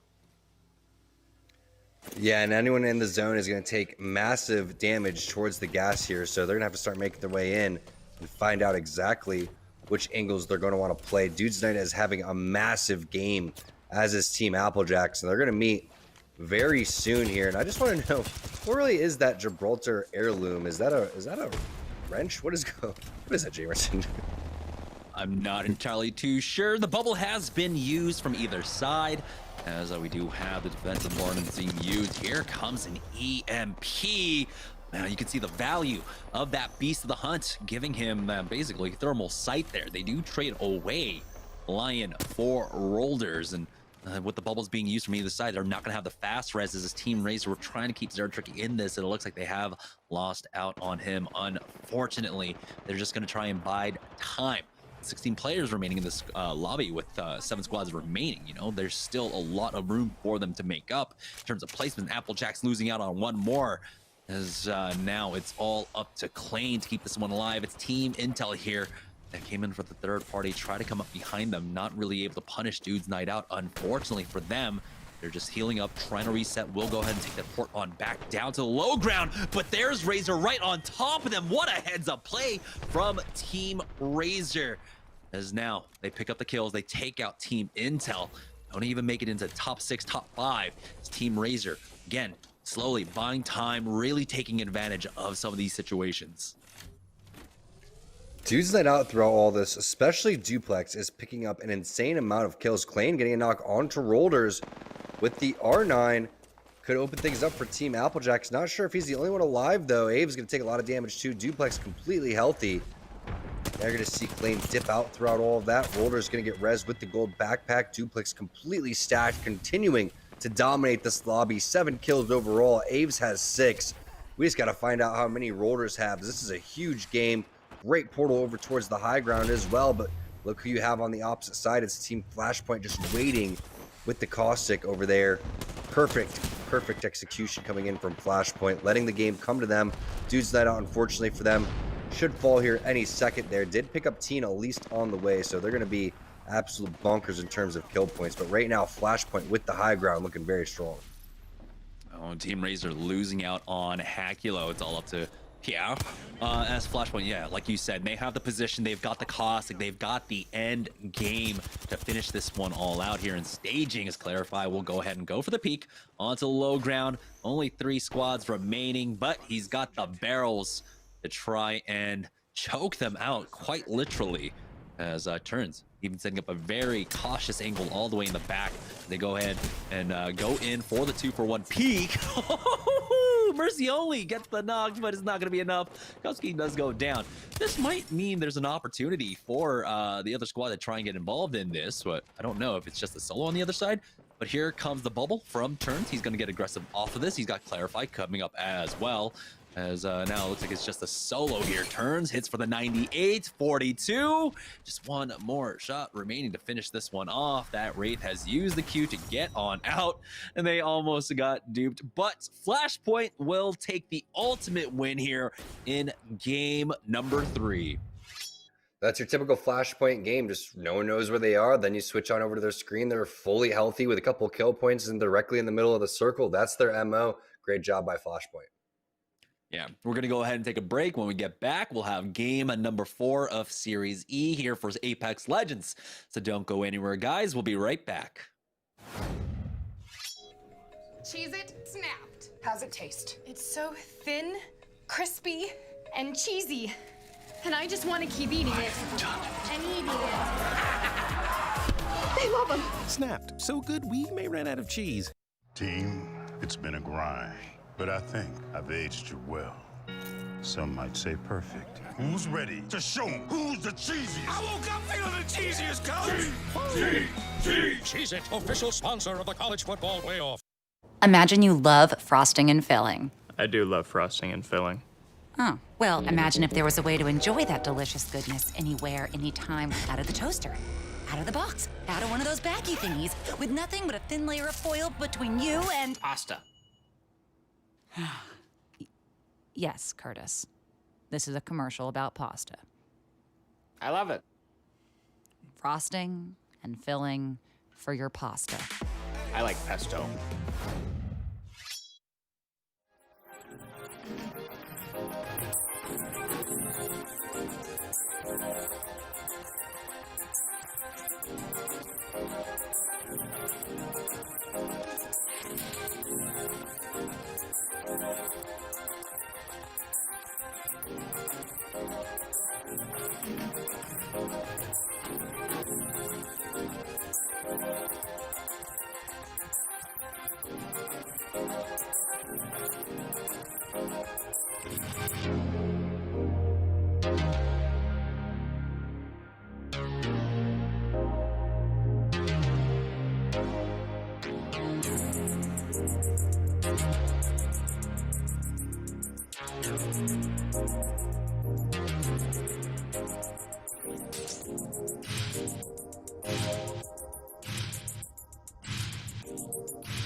Welcome back to Series E, and apologies for the longer wait here. We've been having some issues with our servers, and of course, we just want to make sure everything is up to snuff. We did have some disconnects in the last game, so we just want to make sure that, of course, it's as stable as possible before we continue the games. We have 5 more left to go. We're getting ready to head into game number 5, but I think the story of the night has already been Team Intel.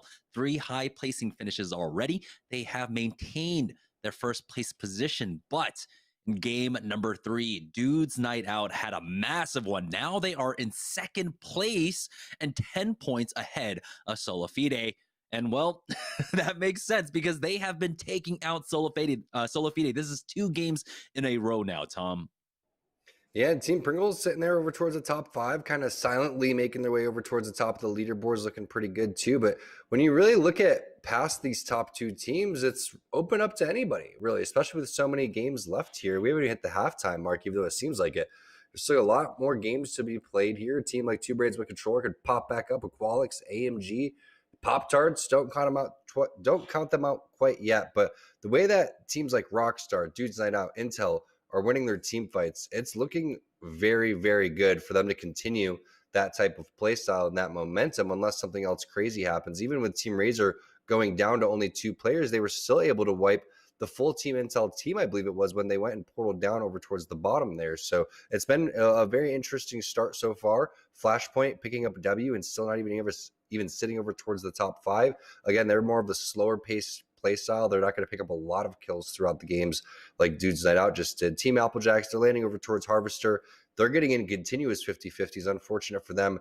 That's been the story of all of their Series E. Once they get their footing underneath them, we've seen some really solid plays. So hopefully they find their landing spot or at least start winning their 50-50s. Yeah, that is definitely the story of Applejacks. Time in every single night, it seems that we have Series E, they're getting contested. But when they make it out of their 50-50, they generally succeed extremely well. It's just about getting out of there. We saw they were probably one of the most competitive up against Dudes Night Out in their team fights, which ultimately kind of took a really long time. They were trading away back and forth. But hey, it goes to show the strength of Team Applejacks once they have, like you said, their foot underneath them. So we'll see if they can try and survive once again the early game. Making it to the mid game, I have full faith in this squad to be able to play extremely well, make it to the top 5. It's again just making it out of that early game. So heading into game number 4, there's still a lot on the line. Like you said, a lot of the middle of the pack teams within 20 points of our leaders currently, as we do join on board with Team Applejacks. And we do see a lot of trails coming over here to Harvester. Applejack's still going to take a little bit of a split here. And they have to be careful. They got punished off that before. And already, Mini is taking damage. Anytime you're not landing on the platform up top with your team, you're going to lose the fight. And Klain just takes a very bad route. All of Applejack's taking a bad route. You have to land towards the middle. You have to own one of these little buildings. And now Klain going to have to do this in a 3 versus 1. Yeah, that's an initial knock, but still without an armor, it's not going to look good. Applejacks, we were just talking about it. They lose their 50-50 to Shame Assist. And it's not really about the way that you shoot. It's about where you land, getting that good flight path, making sure that you have a really solid jump master. And they just really can't seem to get it going. Unfortunate for them. Meanwhile, Dude's Night Out, a couple pings going down. Rolders gets the kill onto Resulta. So I'm not sure what's going on. Why is even Resulta landing over towards this side? Why is Dude's Night Out in the vicinity either? Meanwhile, Intel getting into their 50-50 over towards the sorting factory side. Tempest usually the last guy alive. He's going to bust out the Sentinel. Going to have to land the shot. Doesn't. And now that's going to be TPM taking over. Yeah, that's the first 50-50 that Team Intel have lost over here as Dude's Night Out are continuing their looting path now, going and tossing in the nades here. They do have to be careful, of course. The caustic on the other side makes it a little bit difficult, but he connects 85 on that nade, and Rolders takes the high ground, but he's getting shot from behind. He wants to continue this chase with the rest of his squad. That might be Solofida aim assist trying to clap back onto them, as they might have just come down to try and pick up that banner quite possibly. But what a turn of events so far. Dude's Night Out will go ahead and slow things down as they reset and they heal up. But they've already got the numbers advantage now. Duplex pushing in from the low as Aves pushes in from the high. Gets some decent damage off, but he gets cracked himself. Go ahead and check the exit right behind him here, but here comes the rest of the squad. It's a full 3-man inside with the caustic there as well. Aves might not have any meds. Here's the scan. The bubble has been used from the other side, but Duplex cannot make his entry as he tries to go down, throws down that bubble, and he might get chased as Dude's Night Out now. Low on HP, Duplex hitting that med kit. He's going to be out of the fight for quite some time. The med kit for Aves, not really exactly what you want to see. A syringe would be much better off. It's AMG that have been turtling up inside. They heal up once again, the fight being reset one more time. Does Decoys have another barrel to try and cover all of these entrances for himself? There's another one to go down, and they've got 2 entrances covered so far. AMG recovering, I guess, quite well. But this is actually going to work to the detriment of both teams, as it's almost 30 seconds left before the zone starts closing. Pringles, it looks like, also making the rotation on in, coming in for the third party, and the zone is pulling away from them, it looks like, to the north. It's exactly what I was thinking. Was Team Pringles made their third-party rotation around the same exact time, but they go over to sorting this time instead, so going to avoid that fight at tree, which could have led to a lot of kill points and 2 really good teams that they could have taken out. But this is an important fight because of what we've seen going on over towards the tree side. They're sitting in top 5, 1 big game, and they could sit over towards the top 2 here and get themselves in the money for the first time in quite some time. Meanwhile, Team Razor, we know where they like to go, over towards the trial side. Big stick coming out from Mercy Only. Is that the Wraith player? That's going to connect, and that should be an easy cleanup. That's going to be on to poor Team Pop-Tarts. Great job by Mercy Only. Looks like Team Pringles getting to that fight up against TPM. Blocked out in the door. They go down. TPM taking out 2 of our partner teams so far. Now, we didn't get time for a moment to break down that fight over by Trials, but what a great survival. It looks like they got interrupted while they were trying to do Trials throughout all of that. And interestingly enough, though, TPM do survive. That's NPL now moving up as they are trying to take advantage of this. They saw the trades, but fortunately, the distance has been made by that squad. We'll see if they can get away from NPL or if NPL can pick up the much-needed 2 kill points in this lobby so far. But it looks like that team might have just gotten out of danger here as Dracos does call for the retreat. There are a lot of bodies back inside sorting they could pick up.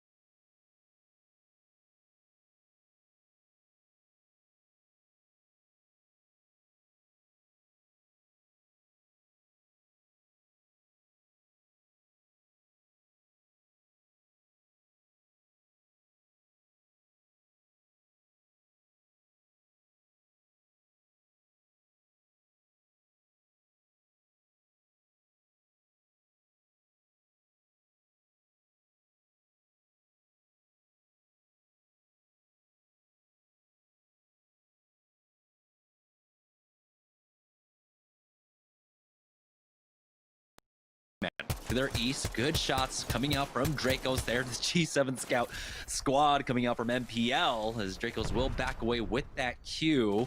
And so I'm surprised that they're actually backing away from this fight as they got really good damage off Bambino with the bird's eye view with the drone. As there it is, the knock and the thirst. It looks like onto up Sushi.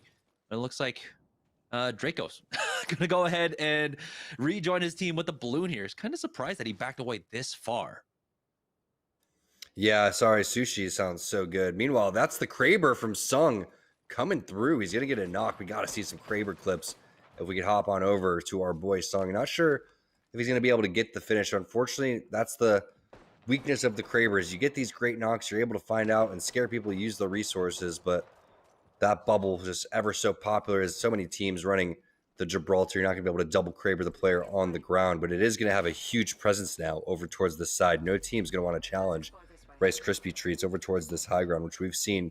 This high ground over towards this countdown side. Very, very useful. Bird going to hit the scans whenever they need to find out who's in the vicinity, and they really want to focus this team that they got the knock on initially over towards this truck. And why not? They must have information on the type of armors that those players have, and if it is anything less than a blue, then they're going to continue to send it on this one. Maybe with a portal play if Sunny wants to go do that, but it's going to come down to mainly, again, Sung getting the initial knock. With that bubble being down, that's when you want to go make your play, but Team Rez is going to infiltrate. Those grenades are going to push the players inside. That's going to be Team AMG. Nice job by Team Rez forcing those players inside. Wow, they barrel in and they have all three members there just peeking that angle. Here comes the third party though from Team Rockstar as Rakinishu will just go ahead and base tank that gas. We'll go ahead and back away as he's waiting for his team to come in. The nades are starting to rain in from Team Rockstar, but have they done enough damage? Team Rez are recovering quite well so far. Goop is the only one that's damaged. Another scan comes out as they're still looking for their entry in. That could be a bubble entry they need to use here for Rakinishu. He goes in for a little bit of poke with that hemlock, with the triple take. Now going back up onto the high ground, there is one up top, and it's going to be Rakinishu try and challenge. He comes up with the hemlock, does decent damage. Will go for a repeat once again, forcing back that Wraith into the queue as she tries to back away. As you can see, Matt Pickett trying to get those early shots off. I don't think the squad might have made it out of here. Rakinishu now will heal up with that gold armor, as they are just really utilizing this high ground angle quite well. The defensive bombardment will be used here as the scan comes out from the other team. But Dude's night out might have just gotten thirsted. One of them, Aves, going down. A lot of action again, once again, here in the early game as Rockstar make their advance, push up onto that respawn beacon. It's Secret Formula that was able to take out an entire squad here at that sniper post just east of Countdown. Now, Secret Formula will go ahead and try to back away. Not quite hitting the tech, but it looks like Rice Krispies are in a fight themselves. Sung taking a lot of damage, will back away and slow heal that up with cells so far, as a team now encroaching upon their position. Sung doesn't have the best tools, of course, for that close quarters fight. Does still have the Volt though with that purple mag as Team Rockstar continue their siege on their building, on this building, excuse me. Crummy gets tagged by that thermite, and Rockstar having such a difficult time trying to push in this position so far. Rakinishu getting decent damage off with the hemlock. Now will go for the peak, but has to back away as he's dropped down to 5 HP. Matt Pickett will go ahead and swap positions with him. They trade 1-for-1. Clinical going down for Crummy, but Matt Pickett has taken so much damage and he falls, and it's all up to Rakinishu. Got the gold armor, but he doesn't have the time to heal up quite yet. Hitting another cell now will get up to 100 HP on that armor, but he doesn't have the bubble as he gets pushed now. Gold armor versus gold armor. Rakinishu's trying to play the angles so far. Rockstar on their last legs here, getting peaked now. It's the 1v1 up against that Wraith. Rakinishu, it's a gold armor off. We'll try and pop that Rez, try to get him out, but it looks like Mike Lav should have the HP advantage, should be able to finish him off. The triple take shots don't quite connect, and Mike Lav survives. He has that gold armor. He'll be able to get the armor swap as well, and he wins it out. Rockstar going down in 13. Unfortunately for Rockstar, they didn't play around a bubble. If they would have just infiltrated one of the doors, threw a bubble down, they could have made some sort of play, but instead just kind of going one by one, hoping that they could individually win their challenges through the window. but the weapons and just the peeking from Team Res was so strong. Meanwhile, Flashpoint getting involved over towards this side of the map is going to get knocked. Kubsky going to get hit from behind while he was trying to get through with the portal. Meanwhile, Stunny with some nasty shots is going to drop Clarify. That's Rice Krispies with a nice angle for that third party. Well played, well timed from them. Meanwhile, Turns, last player alive, most likely going to fall here very shortly as there's going to be numerous players. I think that you also had Euban and his squad over here too, if they're still alive. But Rice Krispie Treats should be able to find Turns here and get this kill with Bird having the scan anytime soon. Yeah, it's all about hitting the wingy shots. It's a little bit more difficult, of course, onto a fortified character there, but we'll just get the Thirst on to Clarify and leave them down to a solo now. Rice Krispies are the kings of the north here, picking up all the loot, but all the purple armors as well. There's a squad, though, still over in Countdown as the ring does pull away now, going over to the clearing just north of Train Yard. But Rice Krispies, they've got the car. They've got most of the fencing to work with as well, so they're in a pretty strong position as Bird will swap off onto that gold armor. It's a Qualix here. It's now challenging as we do have the black hole being used. Here comes the nade spam, but it's onto a Wraith, and so she can just queue out of that if she needs to. Oh, there's a Caustic on the other side. He's Iron going right into the barrel here. Matt will fall next. And oh no, it's all up to Blake. He falls. Now here's Solofide coming in for the third party, gentrifying. Getting decent damage off is now result. It will try and push up, but they are down Designful. Lost him out early on. Never able to really recover him over on the thermal side. Unfortunate, as yeah, Solofide, after their strong game number one, they haven't really been able to bounce back and have that same performance quite yet. Maybe this is their opportunity. It's going to be difficult with a man down, with Resulta still sitting on a white armor as well. Trying to push into this position, clearing one barrel out, hitting for the 58 onto that Caustic. The Resulta, you can see, a little bit timid in their approach as we do have an EMP getting dropped right on top of them. Gentrifying is going to be forced to use that bat, but he's right back into this fight for now, hitting and getting rid of that drone. You can see Block their doors. Caustic on the other side trying to heal up, and he does get the bat off, and Gentrifying is forced to bat himself. They have to be ever wary of the third party as well, Tom. Block their doors with the portal. I really want to see him do it. If he just would hit the portal right now and do it on both sides, I'd be so happy. Locking them inside. The other team would be forced to pull Q through, but the bubble entrance, that's how you do it. Coming through, working together, knowing that you're going to have a wall to go through. They're going to get the knock on the trial, weaken the other player down and no shields as well, and get the finish. There you have it. Solofide working together as they should. Nice job getting Results back into the game with the purple armor here. Unfortunately, like you said, not able to get Designful back through, but we'll see what Nest of Pure Life's doing over towards the train side. Draco's most likely going to want to try to hold these bottom carts and then portal out of here if he's going to be able to, but this is such a tough spot to be in. Hits the EMP, or excuse me, hits the Q just a little bit late, does get tagged by that EMP, but they are safe for now. Still playing on the low ground position here in train can be a difficult thing at this point, but they are still safe in the zone, so they're not under too much pressure right now as Draco's trying to get sightlines of any squads above him, quite possibly. A little bit of that corner of the train cart above them is still in, so they're keeping an eye on it for now. Considering using that Arc Star to try and force any positions out, but hey, that's nice to pick up a free bat somehow. That's just laying left on the ground there. That's worth its weight in gold in these lobbies. But NPL will continue to clear out these trains one by one, and they're doing it cautiously. Ronnie is on the high ground, spots out one up top. Here comes the Arc Star. Try and force that cockroach out of the train, and it looks like NPL, again, doing their due diligence, taking this safely, taking this slowly. I'm wondering if this is going to end in front of the train area in the open. I haven't seen a zone end over there in quite some time, which means that the train is a valuable spot to hold. And guess who it is? It's Two Brains, One Controller sneaking it out over here. Remember, Bowser was typically, instead of playing on the Gibraltar, was a Watson main, and that would have been very useful if you wanted to lock down this area and avoid those grenades that were coming up over towards the top. But here are the pings going down. This is the zone that can either end directly underneath exactly where those pings are on the sniper tower, or going to end more kind of where these barrels are over towards the train side. Curious to see which one it's actually going to be. But 2 brains, 1 controller. This is what they specialize in. Getting towards the end game execution. Would love to see them try to get some points on the board, give them some confidence going into halftime. And they still have to be wary of Nestle Pure Life underneath them for now, but it's going to be the full drop coming out from Noct. He's going to set up the port from the car, has to instantly queue. He'll have to drop down this port and back away to reset.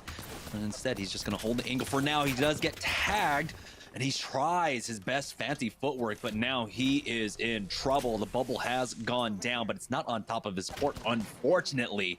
NPL right at their heels there, but Solafide coming in to give them a much needed assist. Dracos to go down. This is going to be a 3v2 fight for them, but of course the sword of Damocles just hanging over their heads with Solafide in the area right now, as doesn't look like they're going to get too aggressive so far. They're happy to, at the very least, pick up that extra kill point. You see Gentrifying now as the kill leader in the lobby with for himself, even playing as a 2-man. The EMP comes out from 2 brains, 1 controller. Don't know how much they picked up off of that. Looks like turns will ultimately finally get cleaned up. Try to rat it out for as long as possible, but NPL not going to survive for long. E-Boy and Ronnie throwing out one last desperate defensive bombardment there as Shame Assist are getting run up on. They will go down. That's 2 brain controllers. Take them out, and they do survive with the help of Solafide aim assist. Defensive bombardment was used behind them as well as 2 brains, 1 controller. Their ping spot on. The zone ending right here. Here is the EMP. Bowser now will push up with it. His red has been cracked, and he will back away to try and reset this. Tech goes for a wide peek and gets taken down low. He got gold armor. He tries to heal up. They've lost the high ground position. Nice sentinel shot coming out, but it's not going to be enough. As a result, it gets the knock on to Tech. Here comes Team Rice Krispies as the final 3 squads remaining. Rice Krispies now with a huge advantage. It's the 3v2v2 unless they get the res here for 2 brains, 1 controller. Rice Krispies understanding the position that they're in. Want to try and slow things down. They've got positioning on the zone. They've got the man advantage. They'll go ahead and back away and try to allow the 2 teams to fight before they engage. It's been a while since I've seen this zone. This one is such a fun zone, but you need the Gibraltar here to go and put that down that dome. It really comes down to who is the last player to put their dome down. Love the way that Rice Krispies filtered these 2 teams in one another. Now they own a majority of the real estate in the zone. No Beast of the Hunt, unfortunately, for Bird. They're going to have to really rely on Sung, who has switched off of the Caustic. They've gone to a Gibraltar Bloodhound combo when they were the team that really busted out that composition to begin with. So this is going to be fun. The bubble comes out way early, and that's not good for Team Rice Krispies. We just talked about how you want to be the last team to do that. Yeah, they're trying their best to, like you said, funnel them into each other. As you can see, they were peeking from the left, peeking from the right. Here comes a defensive bombardment right on top of them as they're going to go ahead and focus the team on their left, or to the east at the very least, taking this high ground position. They'll have the head peak angle to work off of as Gentrifying gets the knock onto Tech. They're waiting for the exchanges as the Ultimate Excel is getting popped. Result of taking out Bowser. That's going to be 2 members of 2 brains, 1 controller down. Now Stunny pushing up with the massive hits for the 11 to get the knock at the very least. And now he tries to finish this one all off as the Wraith Q has been used. Results are going down. This should be all Rice Krispies picking up the kills. Noct does take out Gentrifying before falling, but it's going to be Team Rice Krispies, barring any miracle, to take the win here in game number 4. And they did it without their typical Sung on Caustic. Nice job switching it up, going with the Gibraltar there. They played it correctly. It's nice to see a team go and switch off from one play style and go to the other based on what the lobby's doing, and they were rewarded for that, especially on that zone, which ended directly in the open. There's absolutely no cover.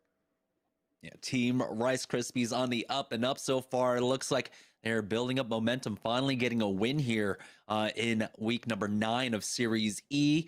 That was, of course, game 4, which means we have hit the halfway mark. We're going to take an extended break here for halftime. So go ahead and stretch your legs. When we get back, we'll have game number 5 of Series E.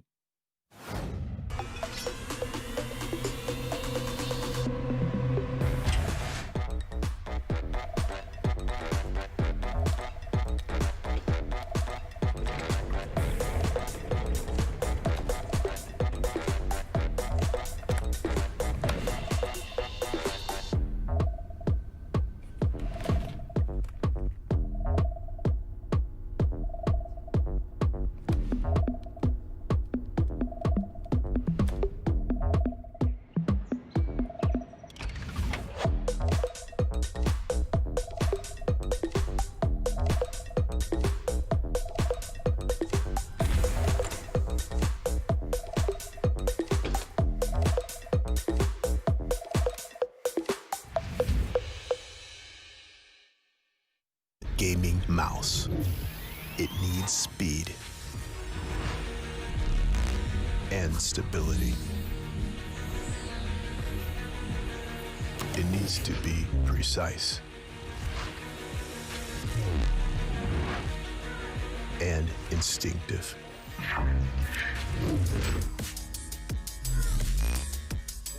It needs to be light but strong. It needs to be reliable and swift. It needs to last. It needs to be ready. It needs a name.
All right, thank you guys for sticking with us here at Series E, week number 9, the first tournament of 2021 here for Apex Legends. And we've had 4 games played out so far, 4 separate winners. We've had some consistency throughout the night. Team Intel, have they been able to maintain their lead? No. They're now tied with Solo Fide in second place at 44 points. It's Dudes Night Out who are now here in first place. But with that last win in game number 4, Team Rice Krispie Treats put themselves in 4th place. Yeah, if they're going out, they better put their masks on, man. They are coming through hot though. Maybe because they have their masks on, they're just dodging all the caustic gas that's going through this lobby right now. One thing's for sure though, I really impressed with Rice Krispie Treats switching off of caustic. Didn't know Sung had multiple legends inside of his arsenal, but they're showing that they can switch up their play styles and do something that we see other top teams do, which is adjust. And it's really nice to see. So now we go through after halftime to see what teams have talked about, see what they need to do a little bit differently. Again, I want to see all the teams playing at their best. I'm still waiting for Team Razor to get it going. Applejacks, again, sticking with their 50-50s, not able to get out of there. 2 Brains, 1 Controller, sitting towards the top 3 right there. You'd expect them to go and pull off a big EMP, go and win the game, get a lot of information. But Solo Fide with just a 2-man squad caused so much havoc in that last game. Everyone's been playing pretty well, though. Yeah, I would definitely agree. A lot of our squads definitely performing extremely well today. One squad that we're looking at, though, Secret Formula, our winners from week number 8 in the open night, not doing so well tonight, as after 4 games so far, they only have about 18 points. But it's Team Rockstar that we're going to be taking a look at here, who have been on the up and up. They've been able to really utilize the south circles that we've gotten 3 out of our 4 games, which have been south so far. This north one, though, punishing them a bit, having difficulty making that entry, as we were talking about, over at No Name, at the big building. Now, they had the advantage. They had the team pinned in, but they were never able to really infiltrate. We're going to be joining on board with Team Rockstar. This is a team that frequently does get challenged over here at Lava City, but not today, not this week in our open night. And that's the key for them, is to not get contested, because if they're not contested, that's going to fall back into their muscle memory of how they need to go and rotate and at the timing that they need to. Meanwhile, Team Razor, Hakulo, not able to get as lucky as he did when we started off with him with a purple and a blue at the bottom of his building. This time running around naked and afraid. They did get contested on this Skyhook side. Bubble is going to go down, which means it's an up-close and personal fight. It's Team Rice Krispies. Knocks on both sides. You could see Hakulo really trying to get that thirst on the ground so he could find the armor there, but he doesn't really have time because a blue knockdown shield already going to be picked up. Finds a white armor, gets the finish. Meanwhile, Sung is popping off, though. The second knock for him. Now Hakulo in a 2-versus-1 situation. Oh, big Mastiff coming in as Hakulo. He's still sitting on that white. He's got an R9 longbow. No mag on that R9. So this makes the fight extremely difficult already. As we'll see how he approaches this one. It's a 1v1. Sung is down to to 30 HP. He's gonna go for the peek as soon as he hears that res, though. Here comes the nade in. We'll see if it actually connects, and he lands right at their feet, but he backs away as soon as it goes down. Does not stick that res. We'll go ahead and try to pop it one more time, but Sung does not push up as the res gets baited out one more time. See if he buys enough time for possibly them to bleed out at this point. It's been taking so long. Here comes the bubble. Here comes the push. Again, he's got no HP. He's got no heals. He's just baiting him with the reses at this point. We'll try and play off the back of these knock shields as well. Sung is really going to try and utilize that arm shield, but again, hasn't been able to do it. Hits for the 42. He gets tagged. He knows he hits for flesh as well, which is going to give renewed confidence over to Hakulo for now.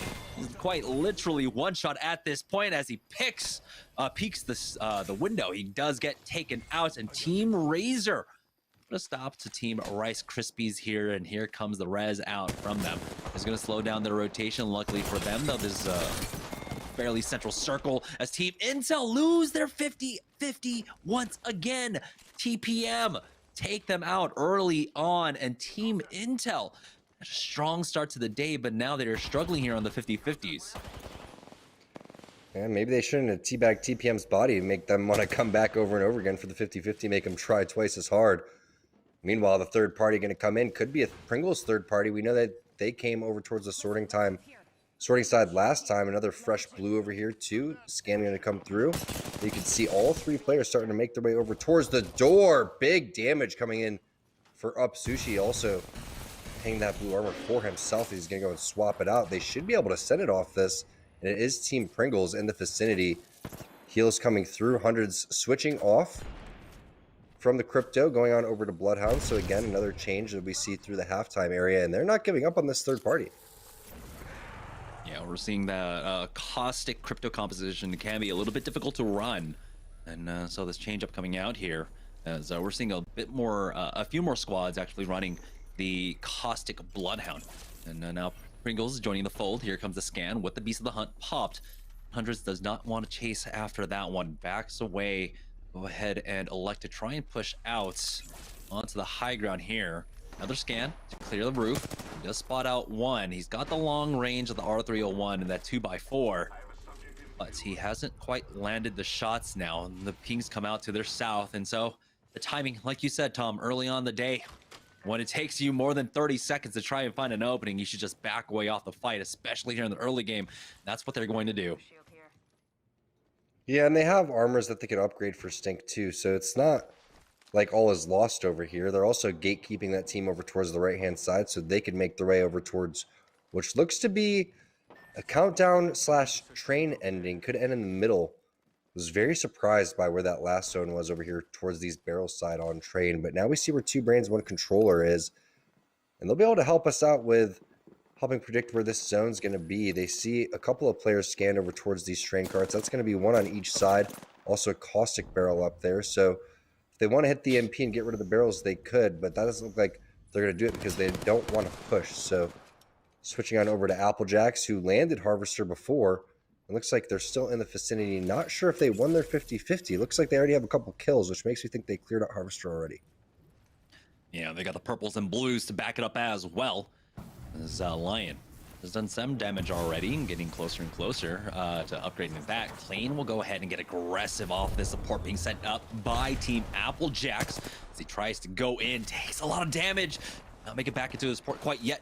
Will back away for now as he does survive that encounter. Team Pringles, though, going up against Solafide as Casellos has gotten knocked by Designful. Hundreds to go down to next as well.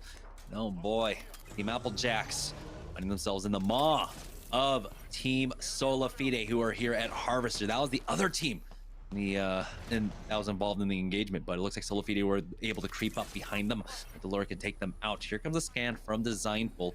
He's going to go ahead and back away and rejoin his team. It's Rockstar in the fight, though, making their way through sorting. I've already lost out on 2. Rakanish, who has been thirsted, but it's the 2v1. It looks like for TPM, and ultimately win it out for them. Once again, TPM taking out 2 incredibly strong teams so far in a row.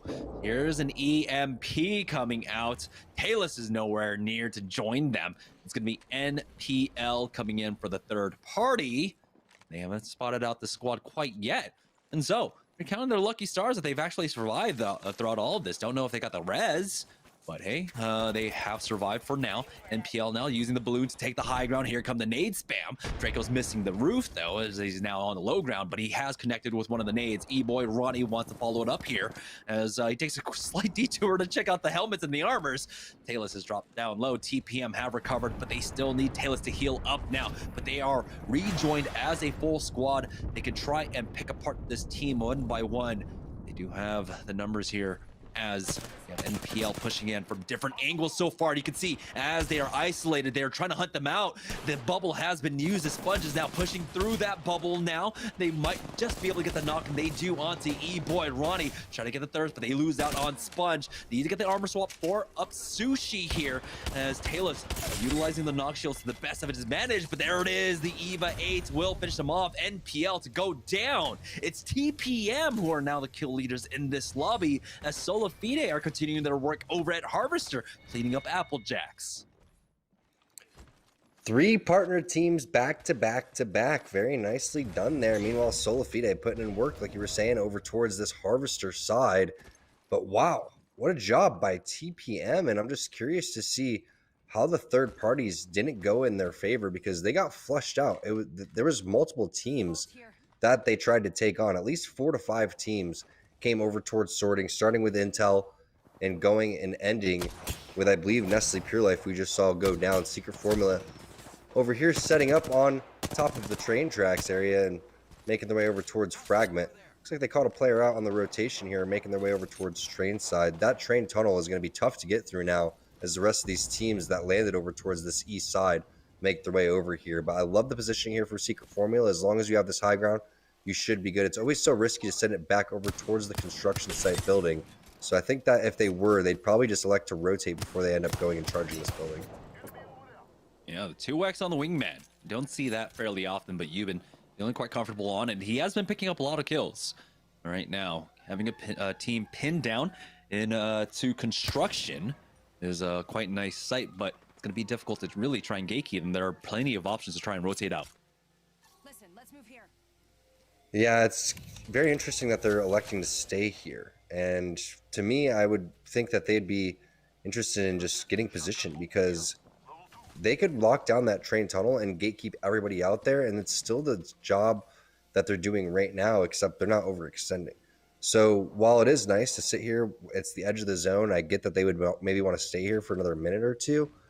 Another team could just potentially make their way up towards that top train area and gatekeep you. So I feel like it'd be best for them to just kind of make their way over there. They could be desperate for kill points in a big game, which is totally understandable considering how their first couple of games went. As we see what AMG is doing over towards this connecting area, it looks like Razor has made their way in the zone and is getting res. So I wonder if this is a late rotation over through trials and they just got into a fight, or if it's just the zone continuing to eat them apart. But okay, so DC'd and came back is apparently what happened, but the loot that they have right now is definitely trials loot. Yeah, you got the purples along with that gold on Zera Tricky. He's got even the gold helmet as well. Don't know if he got the backpack, but that would be nice, of course. Generally on the Gibraltar there, as Secret Formula have been really utilizing the replicator here.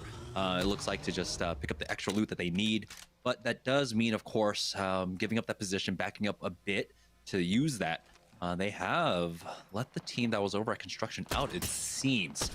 Now they do have eyes on one. Hits the 2-for-1 on that, hitting on the gold. The squad has made it out, though. It's 2 brains, 1 controller once again over here at Train, though, as it looks like they were able to take out at least Brooks at the very least here. They do need to recover. Bowser, flashing red, does have the med kit. Tech hitting with those triple take shots, keeping the other squad in check. They do have Brooks's loot right there for themselves, along with Bursty. So I don't know if it was the full squad wipe, but they're still getting poked at. So they do have to play this a little bit cautiously. But yeah, 2 brains, 1 controller. This is where basically the circle ended last game. We'll see if it pulls over here again. They're basically really good litmus test for where the zone will end. Oh boy. Team fight here, breaking out. Razor losing one to that caustic gas. It's Mercy only to go down this time around, but Hakulo with a nice angle does spam in, gets decent damage off, but he has been cracked himself. We'll try and back away with that Q, but they have all but given up the high ground here as the drop down comes down from AMG. Inos gets the knock on to Hakulo. It's all to Zera Tricky with the EVA 8, putting in massive work for now. Has to be careful of the defensive bombardment as he does have the Wraith just ducking in underneath him. And here's Solafide to get their revenge on AMG. Swooping in 6 death boxes there. And this is what Solafide does. They may drop the ball a couple of games, but when they pop off, they really put together big games. Always 25 plus points whenever they have these enormous ones. But look, Gentrifying already with 5 kills. They realize they don't want to go and get too cocky. Fighting up that, you're going to have up that, whatever that is, the stairs, the ladder, you're going to have to clamber up there. And that's just not what you want to do. That's free damage. Most likely going to be caustic barrels up there too. Maybe if they double team a player over towards the window, that's what you need. But not the best idea to sit here, and they're realizing that. Now it's going to be designful going down. Results is going to have to go huge. Gentrifying is going to have to hold the left-hand side while all this is going down. If they hit the res, they're going to hear it, so they're just going to elect to sit back, and that's an aggressive dome coming in. Heads-up play from Trinal and the rest of this team. Another great play by Gentrifying to try to get out of here, but we'll see if he's able to at least escape with his life, because there could be someone on the other end of this portal. Looks like they're going to even ascend it through this. Trying to do his best madness impression. Put it in the air, too, so he can make a little sneaky play back. Oh, that would have been beautiful if he could have outplayed with that. It's Team Cheeks coming in to finish that one off. Third party central is basically what's going on here is Flashpoint find themselves in a difficult spot. They do get the res onto Kupski, but it's the re-knock from UGEM this time with the Arc Star taking him out. They don't have the bubble for another 20 seconds, and Kupski is going to slowly bleed out. Turns will reconnect with Clarify, but throughout all of that, it's a lot of damage. Will pop that bat. 2 brains, 1 controller, though. Don't want to give it the position high ground here, and so they will not chase after it. So there's a moment for them to try and recover there. Tech is on the low ground. We might try to get aggressive off this. We'll find out in just a moment. Bowser popping those ultimate excels as he had just used that defensive bombardment. Kupski has been rezzed up. He is brought back into this, but they are not out of trouble quite yet. Taking a lot of damage. Here comes the Arc Star. Clarify setting up the barrels as well. Pops one, but Noct is safe. Doesn't even take any damage here on top of the fence, and they will be able to finish off Flashpoint. 2 brains, 1 controller back away as the third party is coming in. Will they be able to regain this high ground, though, is the question. It looks like Noct has been able to make his way up on to the high ground. Should be able to jump right back into the train cart as Bowser is there. Now, will they have the port to try and recover that airdrop as well? Nice job by 2 brains, 1 controller. Getting aggressive when they realize that team is in shambles. Weak Kupski down. Bubble res comes through. They time it perfectly and then get back to their priority spot, and we see where the zone is pulling. It's going to end over towards the warehouse to the right of the barrels and where those blue containers are. So 2 brains, 1 controller picking it. I didn't think we'd have 2 train games here in the first 5 games, but we did. I believe that's back to back, as well as Pop-Tarts now making their rotation through, maybe trying to lock down one of these bottom carts, which isn't a bad spot because it's closer where the end game is going to be, trying to avoid like a team like TPM.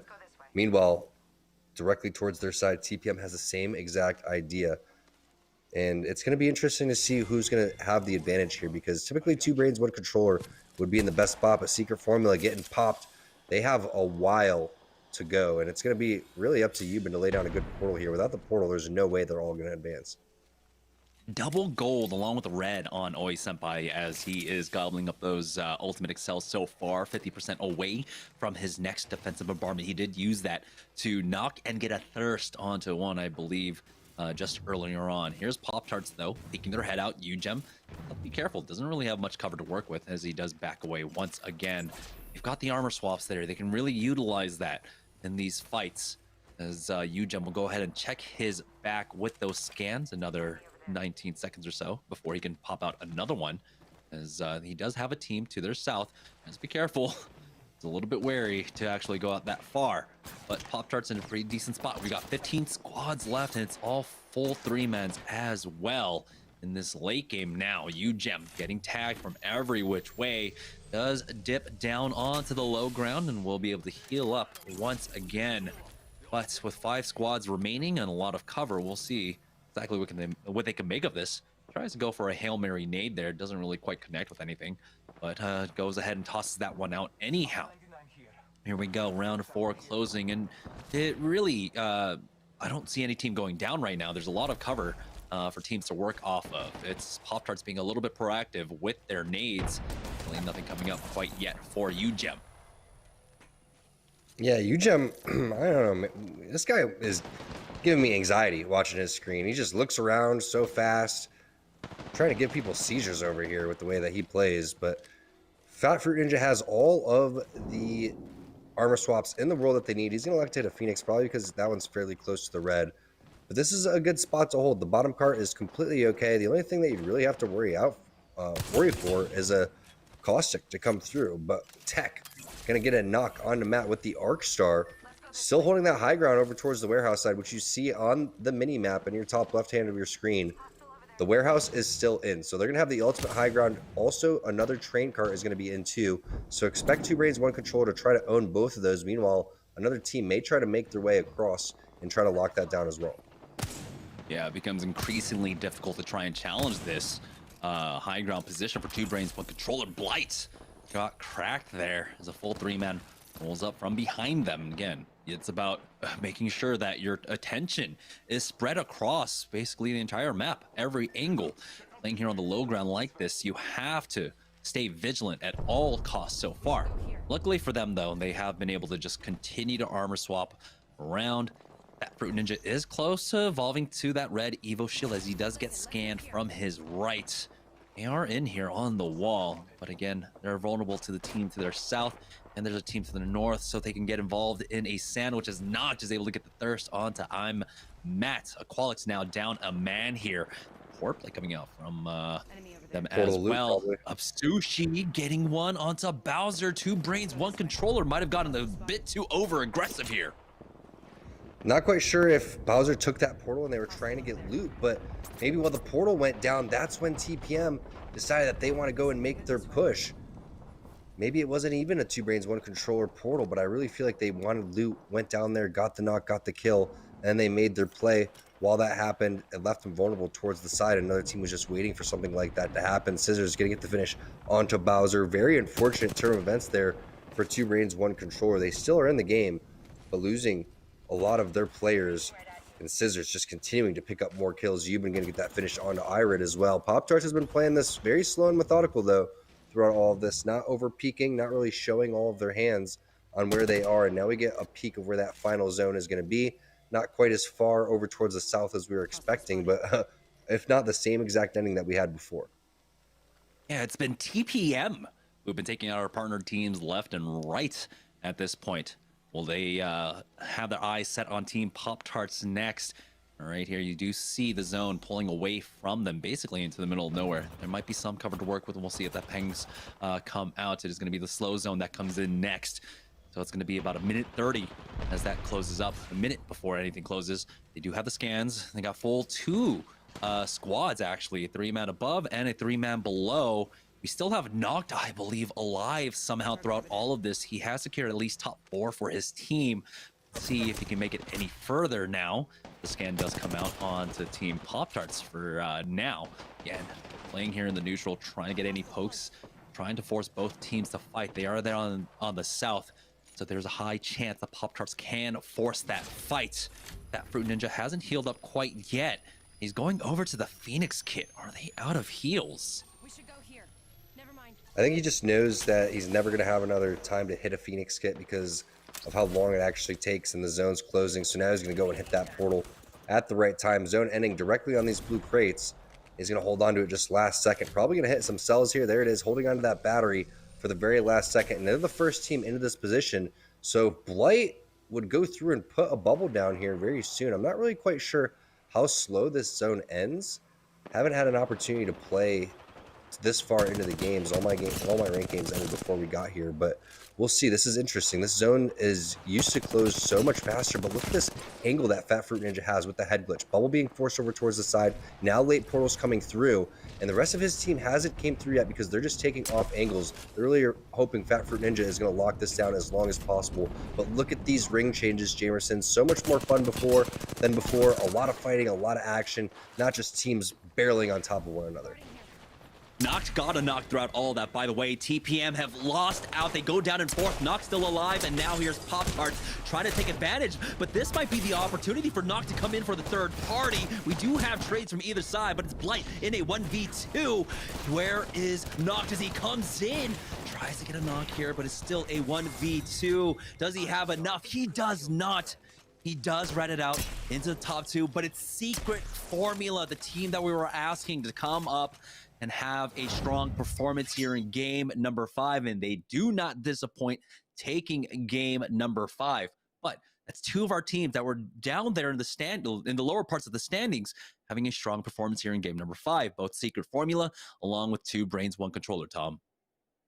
Great game by Secret Formula, but can we just give props to the Apex dev team on making those zone changes? That was a lot of fun to watch. I can't wait for more zones to be like that so we could see 3 or 4 teams duke it out.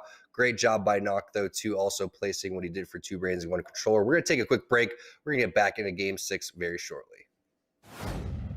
Jack Pringles flavors. Make new ones. How much do you think Pringles paid these people? Hardly anything. Hey, you guys want to stack different Pringles flavors to create new flavor combos? Here, I'll go first. Pizza, barbecue, and jalapeno. The spicy barbecue pizza stack.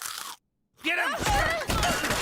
Grandpa, what's going on? Pringles. We're trapped in a Pringles commercial. They must have taken us in our sleep. How can we get out? We can't, Summer. They warned me this would happen and I didn't listen. Stack Pringles, make endless new flavors. Stacking Pringles to make new flavors. Make endless new flavors. Barbecue, wavy, and sour cream and onion equals a 3-layer dip.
Welcome back, guys, to Series E. I want to take a moment to apologize, of course, for this extended break. We've been having some issues with our servers crashing, getting our players back on in, and that is what's accounting for this delay. But it looks like we are ready to head into game number 6 here for Series E. We only have 3 games left. We haven't had any repeat winners quite yet. And so the top of the table looks quite cramped right now, but it's Dudes Night Out currently in first place, but barely by 1 point. Solifide right behind them at 54. Team Intel still stuck there, 44 points though, in third place, having lost the last, 2 50-50s in a row up against TPM. And Rice Krispies are behind them, Tom, with 43 points. Still anyone's game. It's going to be very close. You could even count Flashpoint in. Team Razor could be in there if Zeratricky's computer would just work. Rockstar has been playing pretty nice as well. 2 Brains, 1 Controller could have easily had back-to-back wins over towards the Train side, but it just didn't happen. So I really like the way everyone's playing. I think we're really starting to see how this lobby's coming together, and we've seen teams switch their team compositions, which has been pretty interesting. So overall, you know, it's some of the pretty entertaining games that we've seen, and especially when Solifide pops off, it's always going to be a really good game to watch. It's just a matter of can they actually close the game. We've seen them do great with 2 players, and you know they can really carry themselves into victory with just 1 or 2 really solid games. So watch out if they have one more big game. It's going to be hard for other teams to do well. But Dudes Night Out has to be the most impressive team overall. Again, they made it into the playoffs through the LCQ. They're very, very underrated, and they're proving that again tonight. Yeah, they put a stop to Solifide, or at least slowed them down at the very least from really walking away with tonight's games.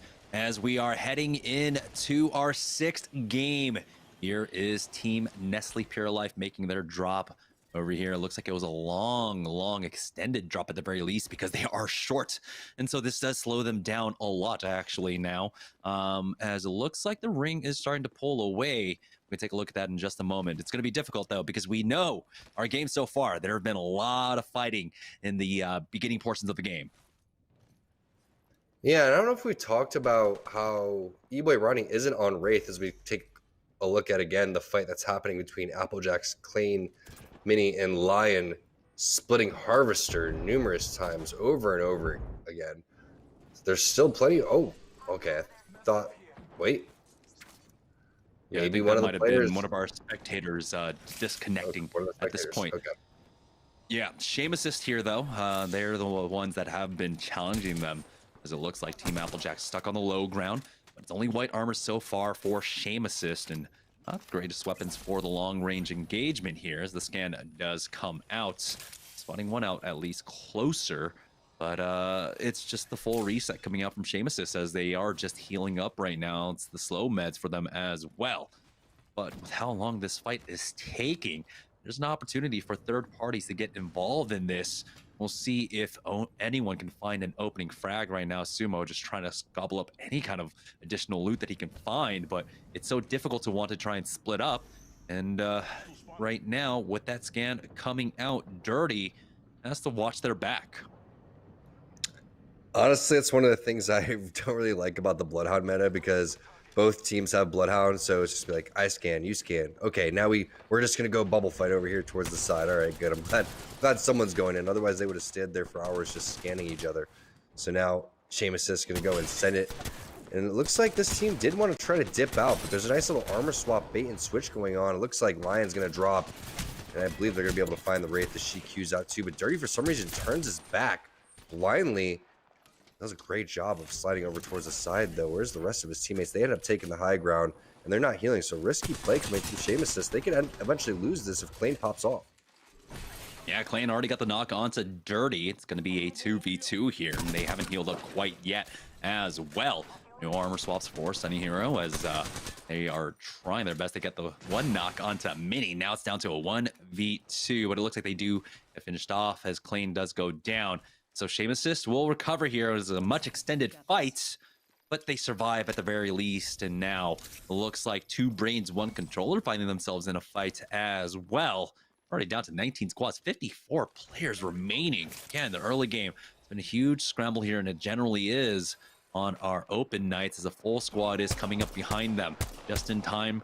Right after they recover as well. 2 Brains, 1 Controller scouting this out. They've got the ring information for us as well. There's going to be 3 train endings in a row. We'll find out in a few minutes.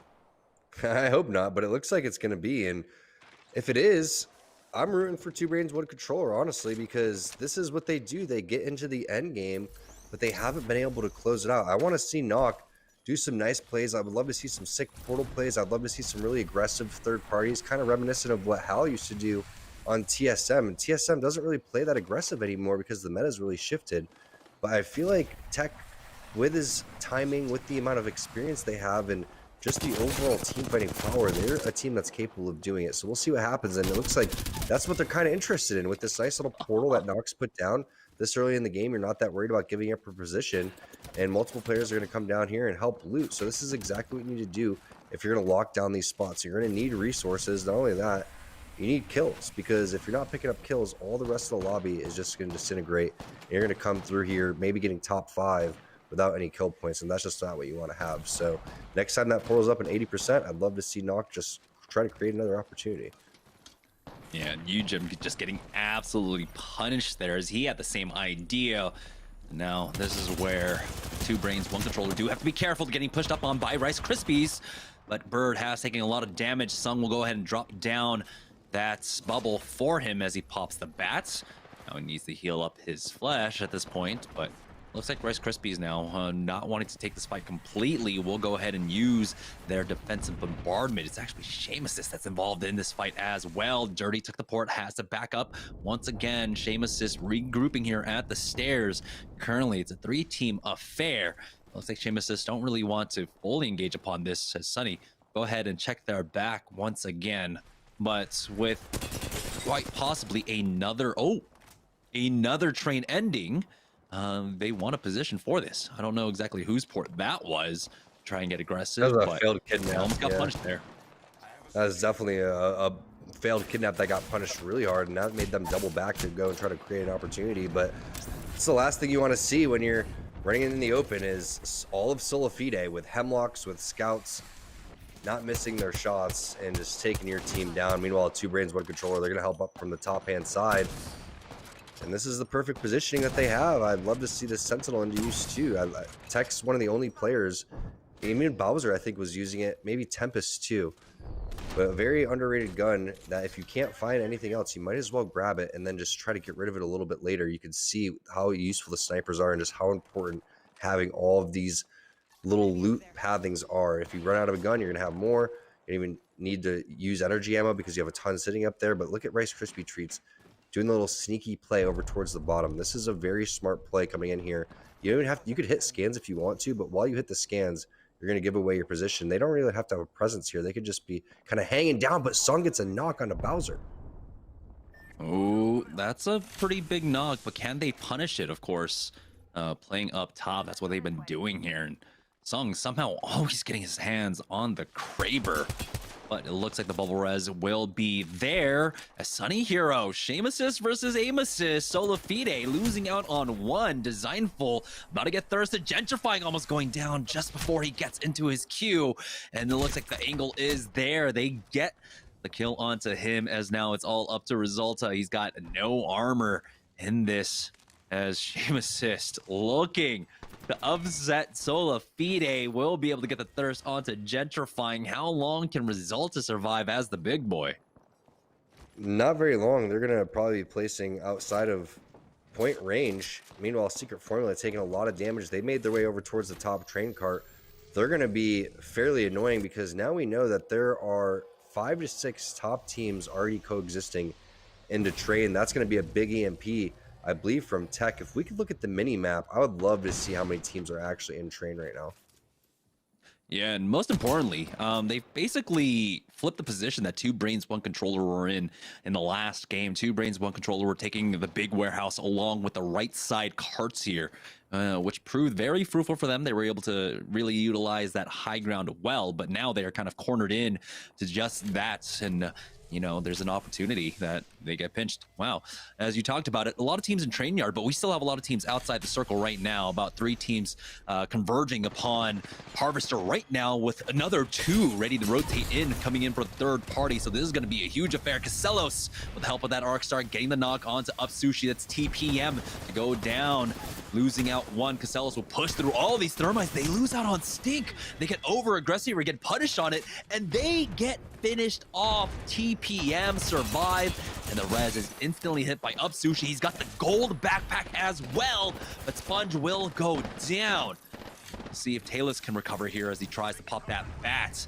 Upsushi using the nades to try and slow down this push for now, but the bubble has been used from the other side. Talus does get that bat off, but now it's the full push coming out. The defensive bombardment is used as well to try and keep them pinned in here. It's Team Intel coming in to try and get their revenge. They do lose out on Hill, but they have the man advantage until oh no, Teen goes down. It's all up to Tempest now as the third party. That's what we were talking about. Mike Lav coming in for Team Rez as they get finished off. Huge effort coming in from Team Rez here to clean that one up. We were talking about the third parties, and here comes quite possibly the fifth party. There's so many teams in this area. It just is not stopping. Now Dirty comes through. Shame Assist picking up more kills.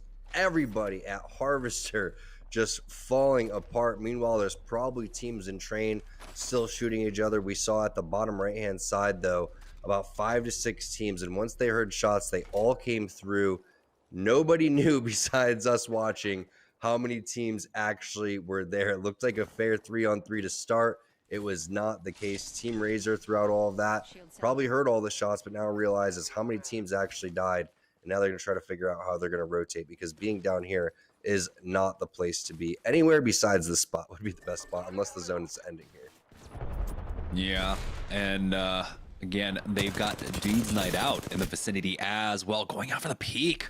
Ballsy coming out from Aves, but he did get the damage down. The nades do come out, but the defensive bombardment along with the bubble has been used to slow things down, allow them to reset whoever is in front of them right now. Aves will go ahead and poke his head on out as the scan does come out. Another defensive bombardment is going to be used. They back out. Team Razor trying to get aggressive on this one. Do not find an opening and instantly call back. Never mind, they're chasing up another squad. That's right below them. Good spray down. The Arcstar going off as Hakulo pushes in. He does go down. It's AMG that are there, but they've already picked up 2. They've got the man advantage. Here comes the Beast of the Hunt to get used. He'll get that vision through that smoke as well. They still need to recover Hakulo here.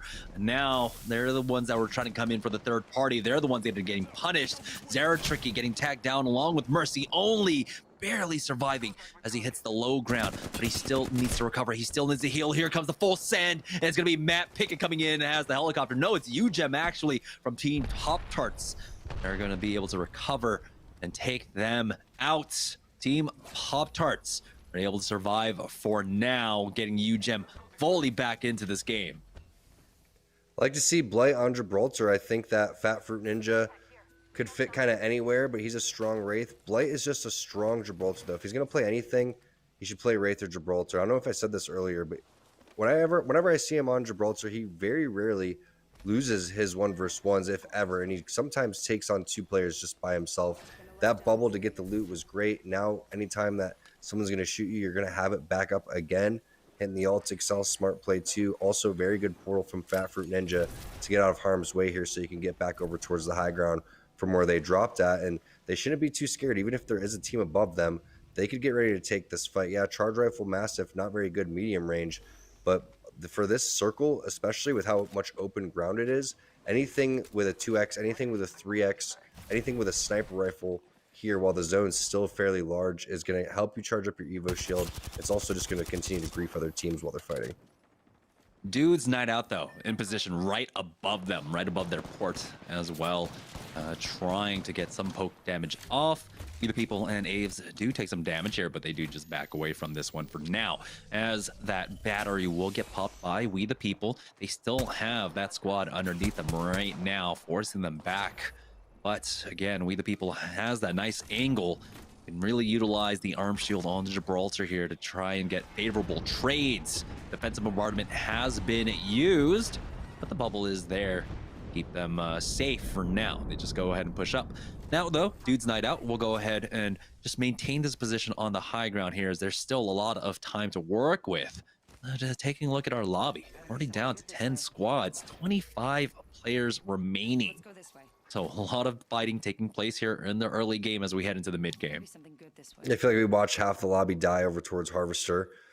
Meanwhile, Nested Pure Life just kind of hanging out over here. And the team that was rocking over there, I think that was Dude's Night Out with We the People coming in.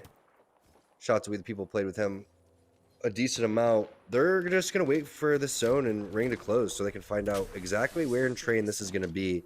And they know all these teams are just stuck over here and they're going to continue to fight. So as long as the team in the closest train cart gets distracted, they're going to be okay. A lot of damage goes on to Bambino. Bubble should go down, and it does. This is one of the toughest spots to make their way through. A lot of times when you come and play here, you have to portal to the bottom of the warehouse. That's really your only play. And 9 times out of 10, there's already teams sitting down there. Yeah, it looks like quite possibly Bambino got hit by the Kraber there. We know one is in play and has been consistently in play. Bambino does get the full reset. They have this rock to work off of, so they are safe. And still, even though we are down to half the lobby, a lot of teams don't want to make this push quite yet. And the ring will go ahead and pull away from Nestle Pure Life. Poking shots coming out from Bambino. He's got 2 brains, 1 controller on the left, and at the squad they're still maintaining position on the right. Let's see Dracos' screen because it really comes down to him. This is nice shots by Bambino, but we need to see the portal on Dracos and see how long it is. So you can see him just bobbing around, waiting 4%, 3%. They don't want to be here. It's a nice job sitting there and laying down poke damage, but I guarantee as soon as that's up, they're going to go and try to make a move. And if I would really highly doubt if they don't make a move with this portal. Like, you could sit here, teams are going to find you very soon. And once they find you, all it's going to take is 1 grenade, 1 good Kraber shot like that. That's going to open up the rest of this area. Like, they should definitely get out of here, in my opinion. Now that portal's up, Dracos has to make his move. And if not, they're just going to be stuck here. You can't make your way forward without it. Yeah, Dracos tagging Bambino on the back. Is like, hey, stop getting tagged. Here's a bat for your troubles. Now, as they do hand off the extra heals there, it's Pop-Tart trying to make their move into Train Yard, but they're stuck in this choke. It's Blight with the Kraber in his hands, but it looks like they're going to opt to try and maybe rotate a different way here, completely backing up. They do get scanned now, and there might be an opportunity possibly to try make it through their west, but their time is running out. If they want to try and make that play, they might have to full commit now through this tunnel, as the team has already taken advanced position, moving up further and further. Blight not finding the opening quite yet with that Kraber. He is forced to heal up. There's the scan now, giving them some room here as Fat Fruit Ninja has pushed up. Does have to back away through that port. They're not able to get the knock quite yet onto them. It's the full send coming out from the other squad here as the Bloodhound even joined the fray. But with that port being used, they are fully committed into this. This Fat Fruit Ninja will be able to get that med kit off, rejoin the fight. Have they done enough to push back this team? There's a Gibraltar arm shield on the other side. That is not what you want to shoot into with this Kraber. So they're still having difficulty slowly making their advance through this tunnel now, though. Even getting thermited off. We'll see. Again, very tough position for Pop-Tarts to be in. This is not a slow circle. This is a fast one. As it is advancing, they do go ahead and throw down that bubble. As the bubble fights, it's going to be Shame Assist getting 2 knocks. Dirty does him dirty, cleans them all up, and Shame Assist are having a huge game number 6 here. Can't play any better than Shame Assist did, and Pop-Tarts really did the right plays too, especially Blake. Even though if Blake had just hit a shot with the Kraber, it would have changed anything. It's a lot more difficult when they know exactly where you're coming from and you have to go for the quick flick. But his bubble placement was perfect. Blight's was. They didn't even put down an enemy bubble, which means that Blight really kind of gave the advantage to his team if they're able to land their massive shots there. But the way that Shame Assist kind of baited and switched, the way they got passive aggressive and kind of all just charged in, really faked out the Pop-Tarts team, and they just put up another really big game. So now they're gonna have to fight their way out, very similar to the way that Pop-Tarts just did. Maybe instead of challenging over towards the stairs, they're just gonna elect to make their way over towards the bottom and try to clamber up, but they're getting a little help from the side. So it looks like Cheeks getting some serious damage there. It's gonna be Trinal going down. Apathy gonna try to live for his team, but this spot is difficult to hold because so many different teams are trying to take this spot. They just It looked like they got peeked from the west, peeked from the east, peeked from the high ground. Definitely a tough position to be in, as Shame Assist do find that opening that they desperately needed to get out from this low ground, just pushing up through the stairs. Again, though, that high ground position here in Train Yard extremely strong, as you can see. Bertsky does finally get finished off, and Shame Assist are moving forward here. They've got this huge wall to work off of. There is still a team to their west, and the scan will give them that valuable information. It's Nestle Pure Life here on the low ground. As they hold this port, it looked like, an attempt from another squad to try and get in here. As E-Boy and Ronnie just holding the angle for now. As the ring does start closing in, Bambino getting them valuable information on that drone, just peeking out, and the nades are now coming in from Nestle Pure Life. Nothing quite connecting yet. E-Boy and Ronnie still, though, holding on to that triple take, doing some decent damage now as Apathy finds a knock onto Aves, and here it is, the bird's eye view coming out. A lot of fighting taking place on the south-hand side. EMP as well on the northwest. It is all hell breaking loose here in the Train Yard, as the EMP will be used by Bambino. Does he get anything off it? Will instantly pop the ultimate excels, as Nestle Pure Life now starting to slowly climb up onto the high ground. A lot of these carts now out of the ring, so that affords them that option to actually have the ultimate high ground, basically, except for that one train cart to their northeast, as E-Boy Ronnie learned. Surprised to see Ronnie not use his bubble there. He still has plenty of time to use it 2 or 3 times if he wanted to, but the triple take shots are hitting hard. That Gibraltar got hit past his shield on his shoulder or head for 63. And then his shield went away. Nice job there by Ronnie backing that player down. But I'm really glad that we got to the point where we're going to have 3 squads in another one of these zones that's going to slow close here since the update that we've had. And we get to watch a full fight instead of just a bunch of crazy portal plays. So we'll see exactly what happens here with Nestle Pure Life. It comes down to great timing with Bambino and his EMP, if he can get it back with the ult excel. And then Ronnie here with his defensive bombardment and that bubble. Great shots again with that triple take. And how many squads have full squads, Jamerson? Is it 3 on 3 on 3? I believe so. At the very least, Shame Assist is on the other side to the south. They wiped up another full 3. As you can see, now is Sumo pushing up, and they are a full 3, and we do have the team up on top on the train cart for now. But again, it's the slow circle, 1:30 for this one to close up. They're trying to find their angle. The high ground is going to be difficult for them to deal with so far. Here they go, making their move now, swinging on over, playing towards the slow side of the zone, the slow side of the slow circle, which is odd enough to say. Defensive bombardment has been used, but here is the bubble. And now Sumo getting ready to pop that teleport for his squad, getting them underneath. There's already another team in that train cart. The bubble has been used. They do have time to try and back away. Again, this is the slow circle. Slow, methodical play is the way to go, and Sumo will back away for now, as the defensive bombardment has been used. EMP right on top, doing a lot of damage across the board. love this right now. Sunihiro taking a lot of damage though. NPL getting slowed down as well. As now they are going to try to get aggressive. Draco's is, but it's going to be 2 brains, 1 controller on the high ground, taking 1 out at the very least. They still need to find another knock on to Shameassist at the very least. But oh boy, NPL, they get the trade, and that's going to be Shameassist pushing forward. They see it. They have the 3v2, and they want to take advantage here. They do lose out on 1, but Shameassist will come out on top as NPL getting that valuable trade for them. Huge win for Shameassist with the kill points to go along with it. Oh, this zone is just so much better, so much more enjoyable to probably play. It's so much better to watch.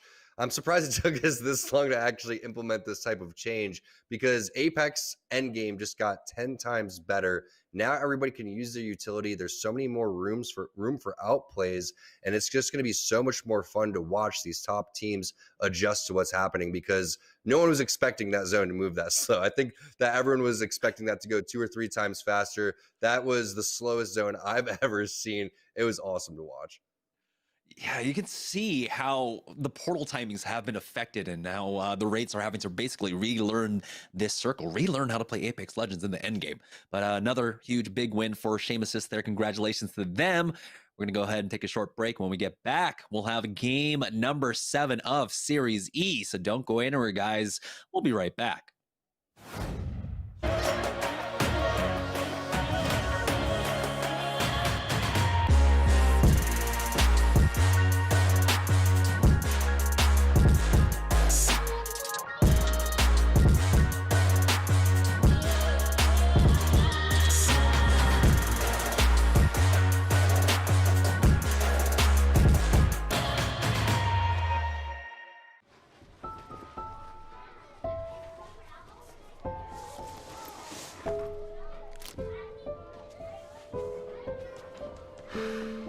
Hey, shake it, kiddo.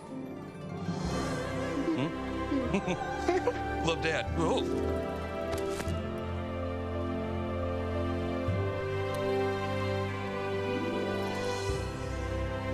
I've got this. Kellogg's Rice Krispies Treats. A little love when it's needed.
Welcome back, guys, to Series E as we are getting ready to head into game number 7 here, week number 9.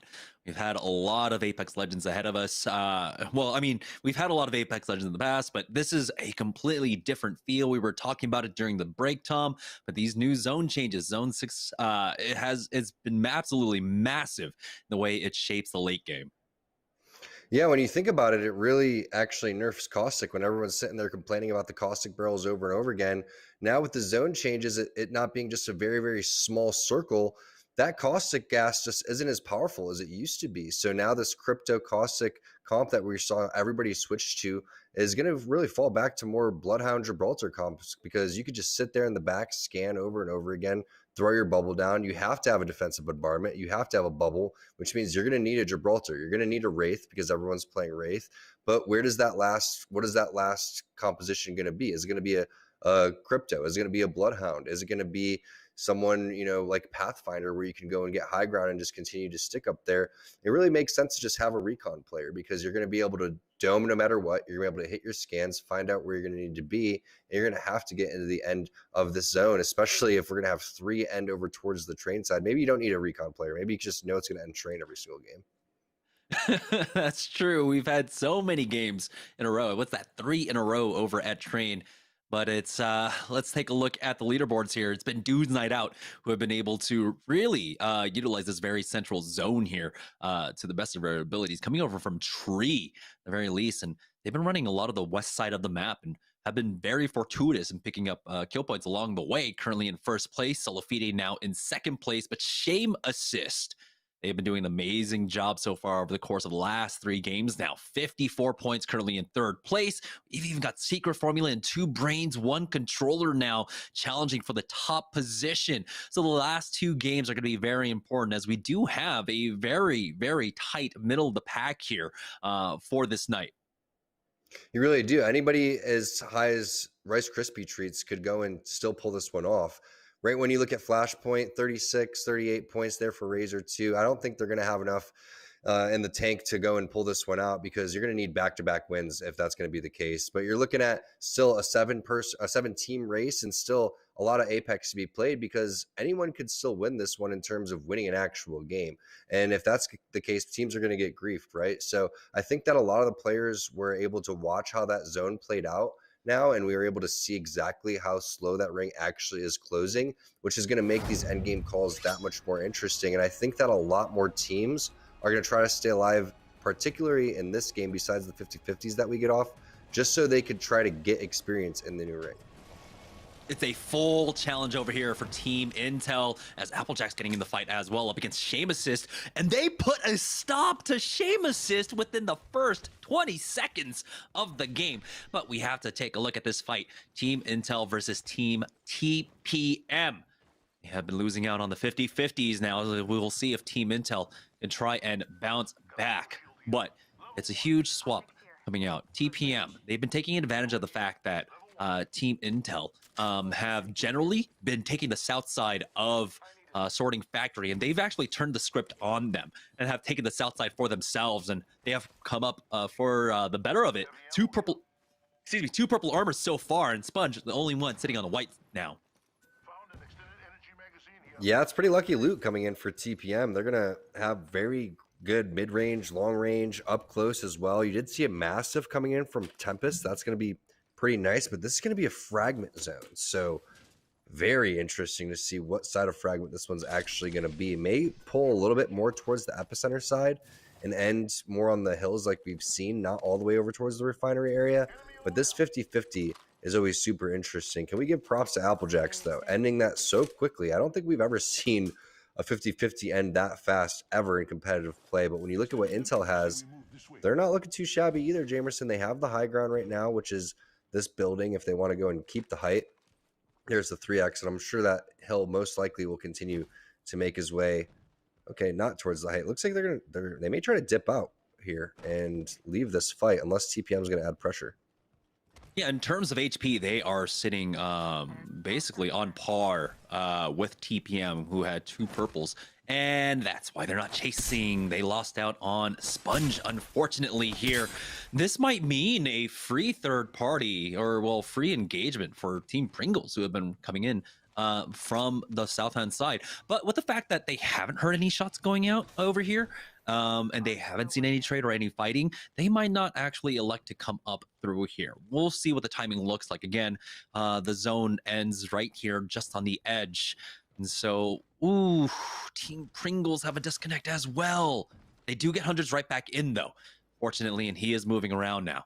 So a lot of teams are like counting their lucky stars that more than one squad is actually disconnecting at this point, I unfortunately. think it's that error where you don't necessarily like lag completely out of the game. It's just like a pop-up error, and you could click and then reconnect, but it takes a little bit to load in. But it's so unfortunate because it just stops your loot path completely. So now 100's going to do his best to at least give some zone knowledge to his team and pick up some loot on the way. But I did pick up that error a couple of my games. I'm sure they'll get that fixed soon. Here's Buff Pathfinder in a fight over at Train Yard, as they are going to go ahead and push forward with that EMP hits for the team inside over at that train connector. Are they going to be able to take advantage of it? No, the distances are a little bit too far, as OP Sorrow throws in some nades there. But again, teams are disconnected, and this is a really disconnected fight overall, as it's going to be Team Pop-Tarts that are playing in this position. They're the ones that have the opportunity to try and gatekeep any teams that might try and rotate through this way. But we'll see how long they decide to stick around here. With the fragment zone, I feel like you can really gatekeep a lot of teams, and that's what they're thinking. They're going to go over towards the construction building, kind of start there, and see what they could own. But this spot would pick up a lot of kills if they were to lock it down, because all these teams are going to go and repeat the same route that they took out of the train area. But this is a very risky route from Fat Fruit Ninja. Making your way up on top of the train tracks into these buildings typically has to be a portal play. So I'm curious to see how this works out for Team Pop-Tarts. Yeah, it looks like they spotted out a squad in Con, and they decided the better oven now will make their way on over to Frag East instead. Do need Yujim up here to get scans down for his squad. There are a lot of buildings to play in. It can be quite dicey, as Blight does take some damage from that medical building, but it looks like it's just going to be a blind rotate now. Fat Fruit Ninja going into the first floor, and he does secure at least the first floor for his team. They reconnect now. They will clear out the rest of this building, and it looks like they will be safe in here for now. Yeah, glad they were able to make it there without only using 2 or 3 cells. So that's a nice job by Pop-Tarts rotating in to where we feel like it's probably going to end over towards this fragment side. And just the question of, is it going to be fragment east or fragment west? West is typically the more popular ending, but there are endings over towards the train area, which if they want to go and try to get a scan a little bit later onto that beacon building, if they're able to bully these teams out, that'd be great. But unfortunately not playing Crypto, as Abe's going to get a knock onto Sorrow. And now Pop-Tart's just going to continue to sit into this building most likely. So we should probably hop on maybe to where Rolders and his team are fighting to see if they got any action for us. We the people going to get the finish there. And I believe that's Dude's Night Out, getting at least 2/3 or maybe that entire team down. Yeah, I believe there's one player left, as, oh boy, We the People taking a lot of damage, but he'll go ahead and hold that portal for now. Hasn't healed up quite yet, as Sola Fide have come in for the third party.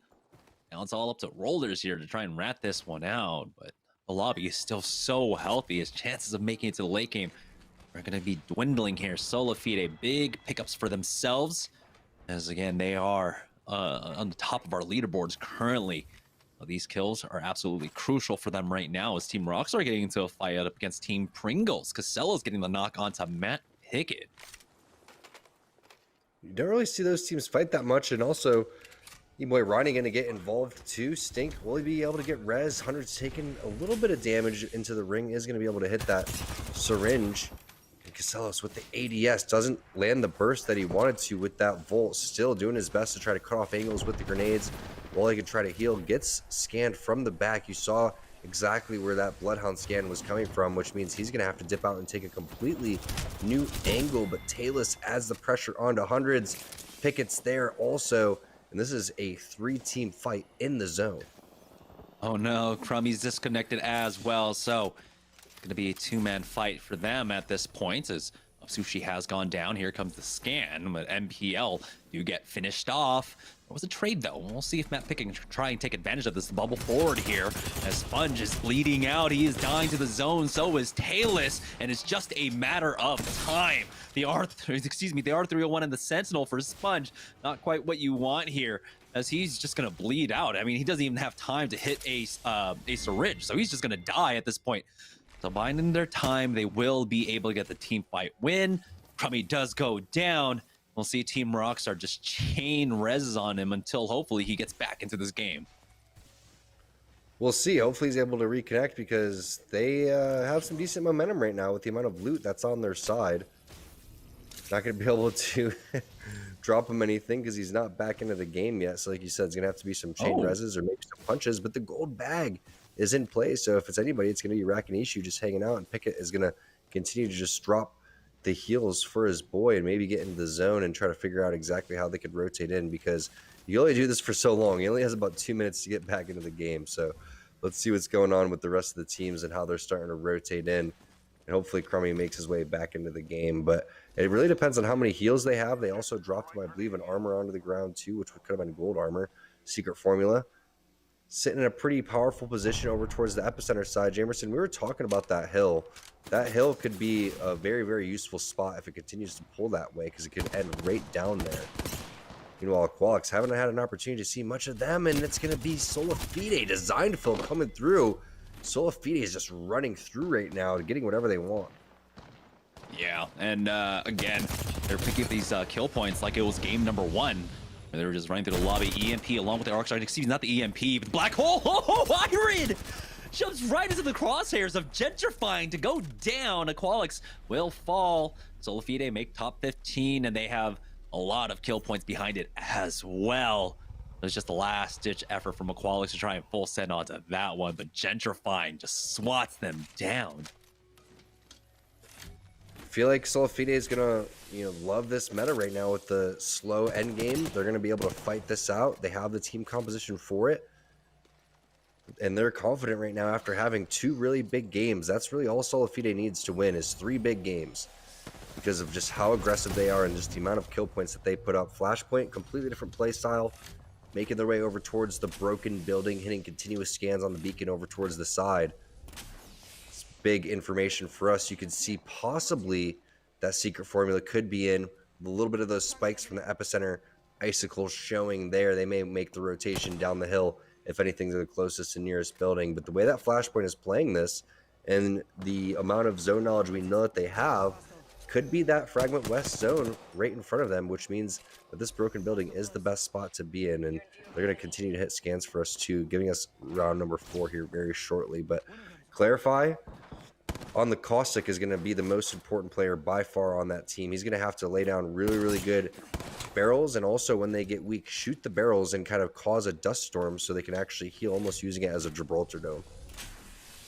Right now it's Team Intel here on the south side of Frag East. They do have a team to the rocks to their south right now, and of course always have to be wary about every angle, which is why they're just backed up into this corner.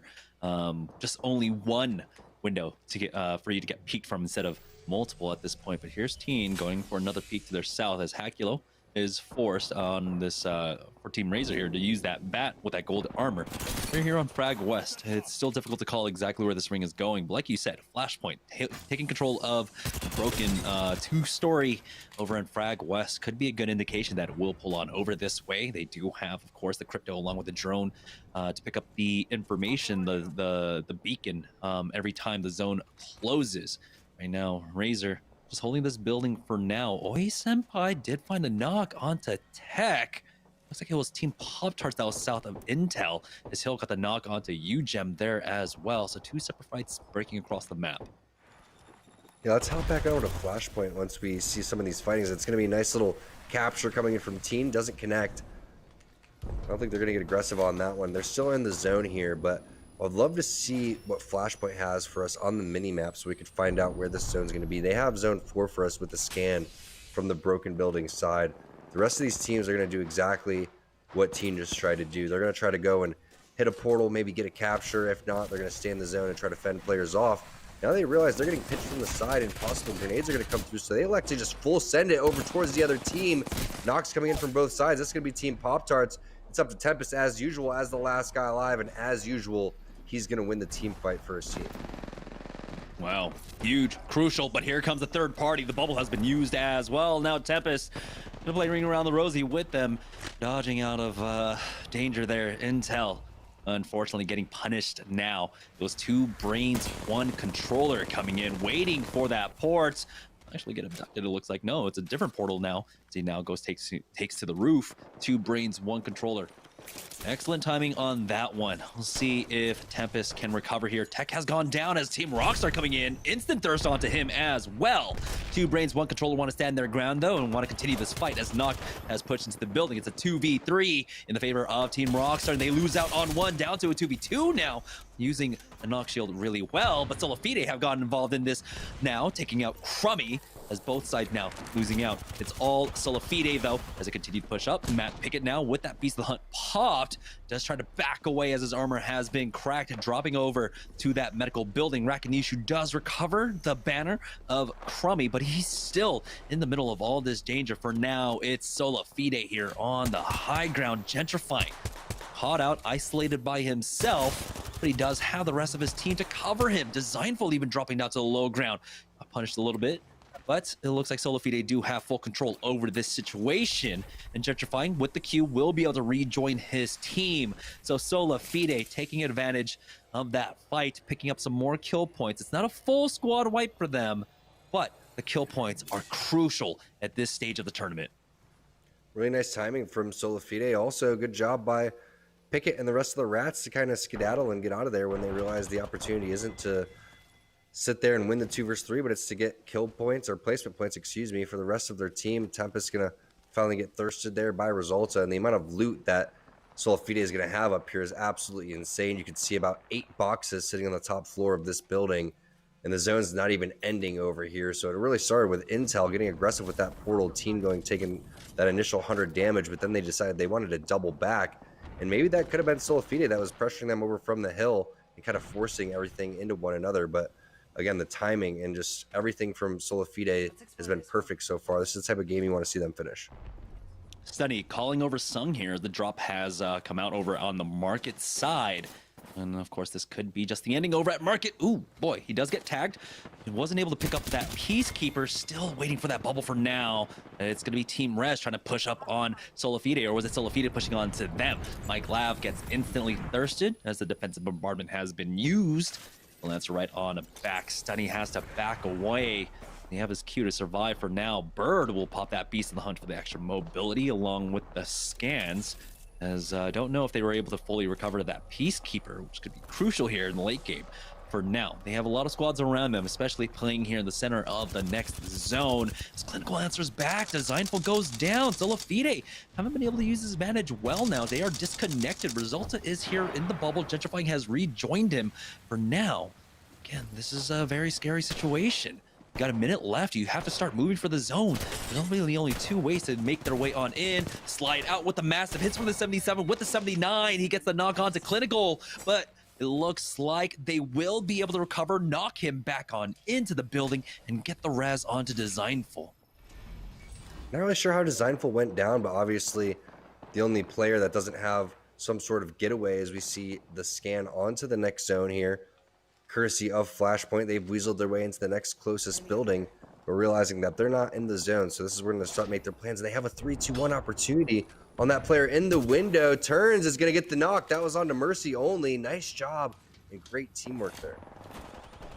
Yeah, right now, the situation, we got 1 squad as a solo. I believe there's a Rat and a duo running around. Everyone else full squads. Here comes the send from Rice Krispies as Zara Tricky gets the knock onto Kubsky or Team Razor. But nice effort here coming out from Team Rice Krispies is, oh, there's a Pathfinder in a way. You have to be careful here, but a good blind spray through that port. Actually does a lot of damage, and he does reconnect with his squad to get the knock onto Yuban, but Scissors with the EVA 8 answers right on back, and there's an instant thirst with that nade. Sung will be the next one to fall. It's all the GS Bird here. So he does get a knock, at least, but now with the reload has to go for that re-peek now. Going up to the high ground, he did not actually connect with, there we go, on a 44 on that Mastiff, but losing out on 2 and really no opportunity to try and get the reses. He's going to try and rat this one out as he does get chased down, popping that bat. But how close are they behind them? Here is Solafide, who have been able to make the rotate through the south now, getting challenged. It's going to be Rockstar there. Crummy getting the knock as they try to go for that instant res, and they will be able to get it designed for survival for now, but Gentrifying getting hit from the side. Where is the bubble for Resulta? He's just actually taking a lot of ring damage here, trying to make his way on in. And the nades coming down on top of Solafide. Gentrifying trying to buy time with that Q as the re-knock now onto Designful as Rockstar want to try and finish them off. We'll see, they've got the angle. The knock shield is just getting burned through as Clarify will be able to pick that one off. It looks like Solafide were able to at least recover into that 2-story broken, but now their team is broken as they are down to a duo. As we're now left with 7 squads, 16 players remaining in this circle, Tom. Rakinishu, the lone rat here for Rockstar. I think 2 players from Solafide, like you were saying, got into that broken building, but Flashpoint found the opportunity that they needed, and now they're probably going to take over where Rakinishu's trying to hide. There's the scan coming in from Bloodhound. Most likely another scan going to come from the other side anytime soon, but what a great job there from Solafide, picking up so many kills on their way, but unfortunately Flashpoint just was not allowing them to continue that pace, having to shut them down. Now probably going to take over this marketplace any second, and you see Rakinishu already looking over towards where Solafide is going to be. It's going to be a very, very tough spot for him to survive, but somehow was able to avoid that Bloodhound scan and still live. Yeah, Flashpoint, you got the Caustic Barrel set up. Turns is going to set that drone up in a pretty safe spot at the very least, as he is so close to that EMP. Will reposition once again to at least have that angle cut off for themselves. Applejacks are still in this Razor though.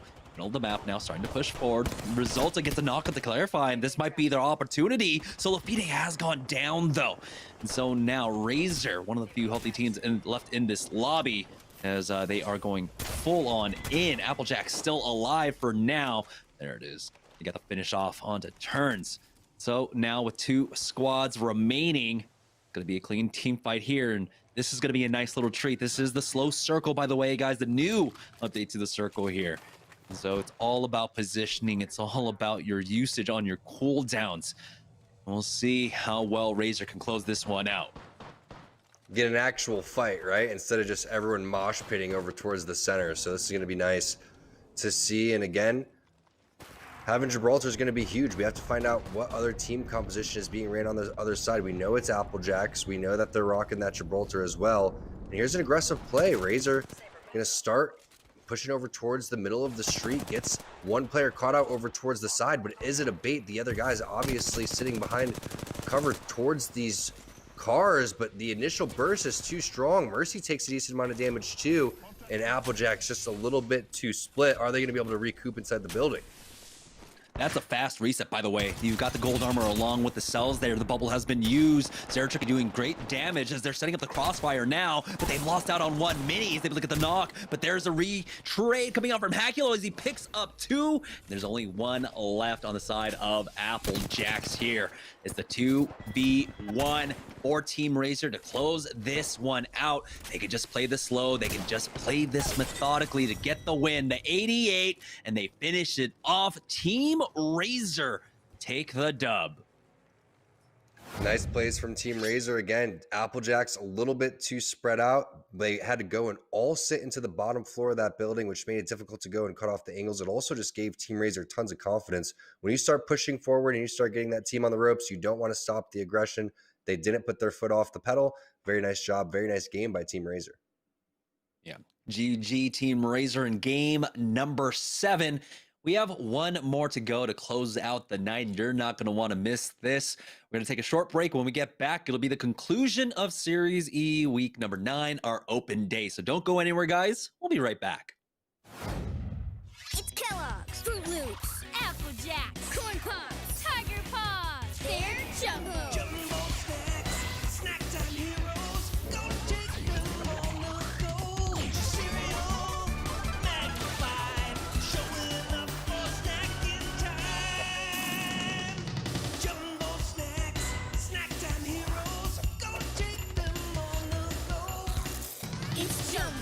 You're snacking. It's Jumbo Snacks. Cheez-It snapped. How's it taste? It's so thin, crispy, and cheesy. And I just want to keep eating it. And eating it. They love them. Snapped. So good we may run out of cheese.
Welcome back, guys, to Series E. Unfortunately, right now we're having difficulties repopulating our leaderboards, and so we won't be able to take a look at that, as it's going to be a very important question heading into the final game of the evening, Tom.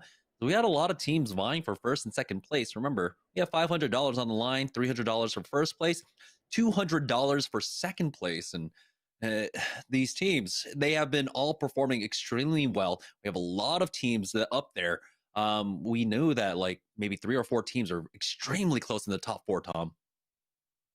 We did that on purpose, Jamerson, to make it a little bit more intense, a little bit more interesting, a little bit more mystery here going into the final game. So now nobody can sit there and do the math. They all have to just play their best, right? So it should add an interesting fact into it. But either way, all the teams are going to come through and give it their all here. I think that we're going to still see the same 50-50s over towards Harvester side, same 50-50 over towards Sorting Factory side. Hopefully a lot less lag outs going into this game.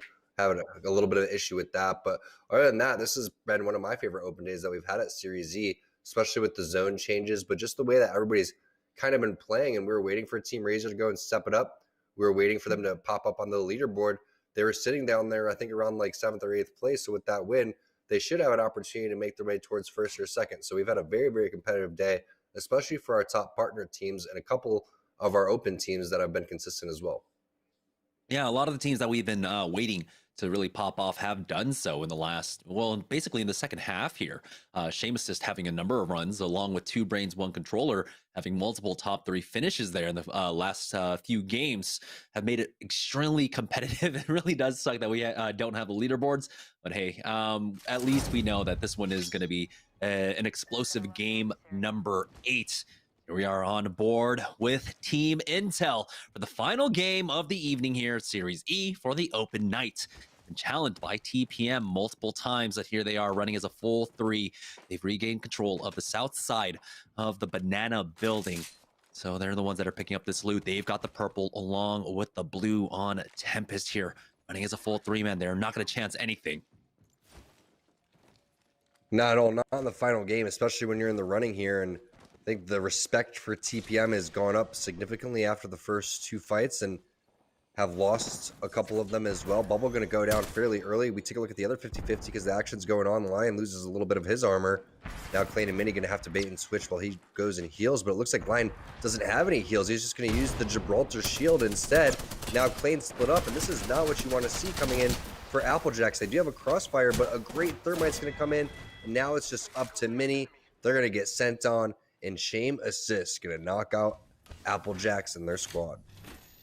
Yeah, Shame Assist have been winning this 50-50 basically all day long. There was just one where Applejacks cleaned them up. We didn't even get to see it because it happened so early on. Here's Team Intel, though, making their advance. They do have the team scanned out just below them as Razor and Rice Krispies are fighting up top over at Skyhook as well. Sung has been finished off on Rice Krispies' side. Nice 67 coming out from that triple take. So we're on board with Team Razor here. They do have the man advantage in this fight. It's a 3v2. They don't have the information yet as they are chasing to the west side of this map. Maybe they're just making a beeline over towards Trials, quite possibly. Oh no, did Zeratricky disconnect once again? He kind of just went AFK there. Intel, though, in their fight with TPM, they have traded away. Teen has gone downhill, will be the next one to follow. This is all up to Tempest here. He's got a Mozambique. Oh, I'm so sorry. TPM, it was the 1v1, but Talus had all the HP to work with, and so they will be able to get the res, and they knock out Team Intel. Yeah, well, we know that Zeratricky's mouse didn't die because he's using Razor products, so it had to be a lag out overall, which was, you know, a game problem, not an issue with his actual equipment. TPM, though, taking out Team Intel, and it's just been tough for Team Intel, and now they're getting teabagged, so it's getting twice as bad. Unfortunate there that they're gonna, you know, hey, karma, man, it happens, Jamerson. They were, you know, getting it the butt end of it earlier, and now they're coming out here showing a very strong performance. It's just not Intel that they've been beating. They've taken down teams that have come to third party them. They've beaten a lot of our partner teams in very fair and unfair fights. So I got to say, I'm super impressed with them, Dudes Light Out and Shame Assist. And we have a look at the zone right now. It is pulling down to the south over towards Tree. That's how we started the day, and it looks like that's how we will end the day. 2 brains, 1 controller. Looking really, their loot looks so beautiful right now. They got the 2 purples along with the blue on tech. And they are making their way on through. We're able to utilize the replicators to pick up some additional utility along with heals for themselves here, as now they are making their way on down. It's Flashpoint though. Ooh, their armor's not the greatest, as they've got the whites along with just the blue on Kubsky and a team stuck inside Dorito for now. It looks like they are trying to back away. They've been able to successfully push them back. Kubsky wants to try and push, get aggressive on this. Hits for the blue, has to back away from that nade. And it's going to be Secret Formula coming in for the third party, it looks like. Yubin now with that Mastiff out. We'll go ahead and peek, gets the 42, takes out Team Rez. We'll be able to turn this on Flashpoint, though. It looks like Flashpoint immediately called a retreat, as the Wraith Q will be used along with that portal and Secret Formula. Want to get aggressive. Here's Scissors yeeting himself on in, now stuck inside Dorito, taking the port as well. That's the knock on to clarify as they continue to advance forward. Hits for another 32. Here's the 44, and they do finish off. Kubsky, Flashpoint get punished, and Secret Formula want to continue this run. They are one of the teams that are in the running now. Try and hit top 2 in this tournament.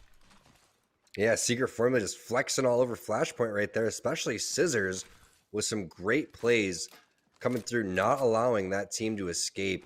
The portal was nice, but you come through and just run in a straight line as that Caustic didn't realize he needed to come up the stairs around the corner, but it was just such aggression coming in that there was no possible way that they could have been able to communicate exactly what was going on with how fast they were moving on the other side. Solafide, a little bit of a skirmish here, and this is the weakest armors we've seen them have in quite some time, so we'll see if they're going to be able to get out of this position. Gentrifying having a bail. I'm not sure if Bubble's been used yet. Resulta also over towards these barrels, and now the bubble going to be used by the enemy team, but looks like Solafide in a little bit of a retreat mode when they're typically the aggressors. Yeah, they do have the bubble now. We'll see if this team advances onto them. Gentrifying can port them out if they find themselves in too much trouble here. They're slowly giving up ground and backing away into tree. They have gotten scanned up, and they will just go ahead and back away off of this fight. Fortunately, not able to open it up with a frag, not getting that entry. Let's punish them as Designful gets tagged, trying to advance his way through tree. But this position is not bad at all. The thing is, they want to be more proactive. They're not a team that wants to play center zone. They want to find the fights and find the early game kills and kill points. It's just not going their way so far. Now as they go for the full reset, the round is closing. Being sandwiched in here can be a little bit scary. But with that scan towards that choke, and with the information, it looks like it will continue to pull that way. It's Team Rockstar now making their way in from the south side of the zone. They've been able to perform quite well when the zones end here on the south side. We'll see if they can basically recreate how their game, the night started off for them. It was extremely well, as they want to close this one out. 15 squads remaining. It's all full squads with 45 players still in the lobby for now. Rockstar making their way on into tree. We've had 2 tree endings, 3 train endings. This absolutely ridiculous RNG right now in terms of the zones. TPM finding themselves in a fight over towards the sorting side. A lot of damage going in onto multiple players here, but they are going to be able to heal back up. Nice scan. Beast of the Hunt being popped there by Talus. I've been so impressed with Talus' Bloodhound play. He runs past the grenade onto Scissors. Double 112, 64. How is that player not down? Wow, Up Sushi now the only one remaining, and they are out. Secret Formula almost dropped the ball there, but Oi Senpai does clutch up for the squad, keeps them alive. But does the third party come? And here it is. NPL are looking to punish them, and doesn't even seem like they were able to get the reses off as he pushes forward. He almost gets the one clip with that R9. Now NPL closing the noose on their necks, even using the EMP for good measure. Hits onto the one, so he knows that it's just a solo in there, pushes up. The fast res was used by the Gibraltar. E-Boy Roddy taking a lot of damage now, though. And now things are turning around. NPL will be able to finish this one off, but that was a bit more scarier than it needed to be for NPL.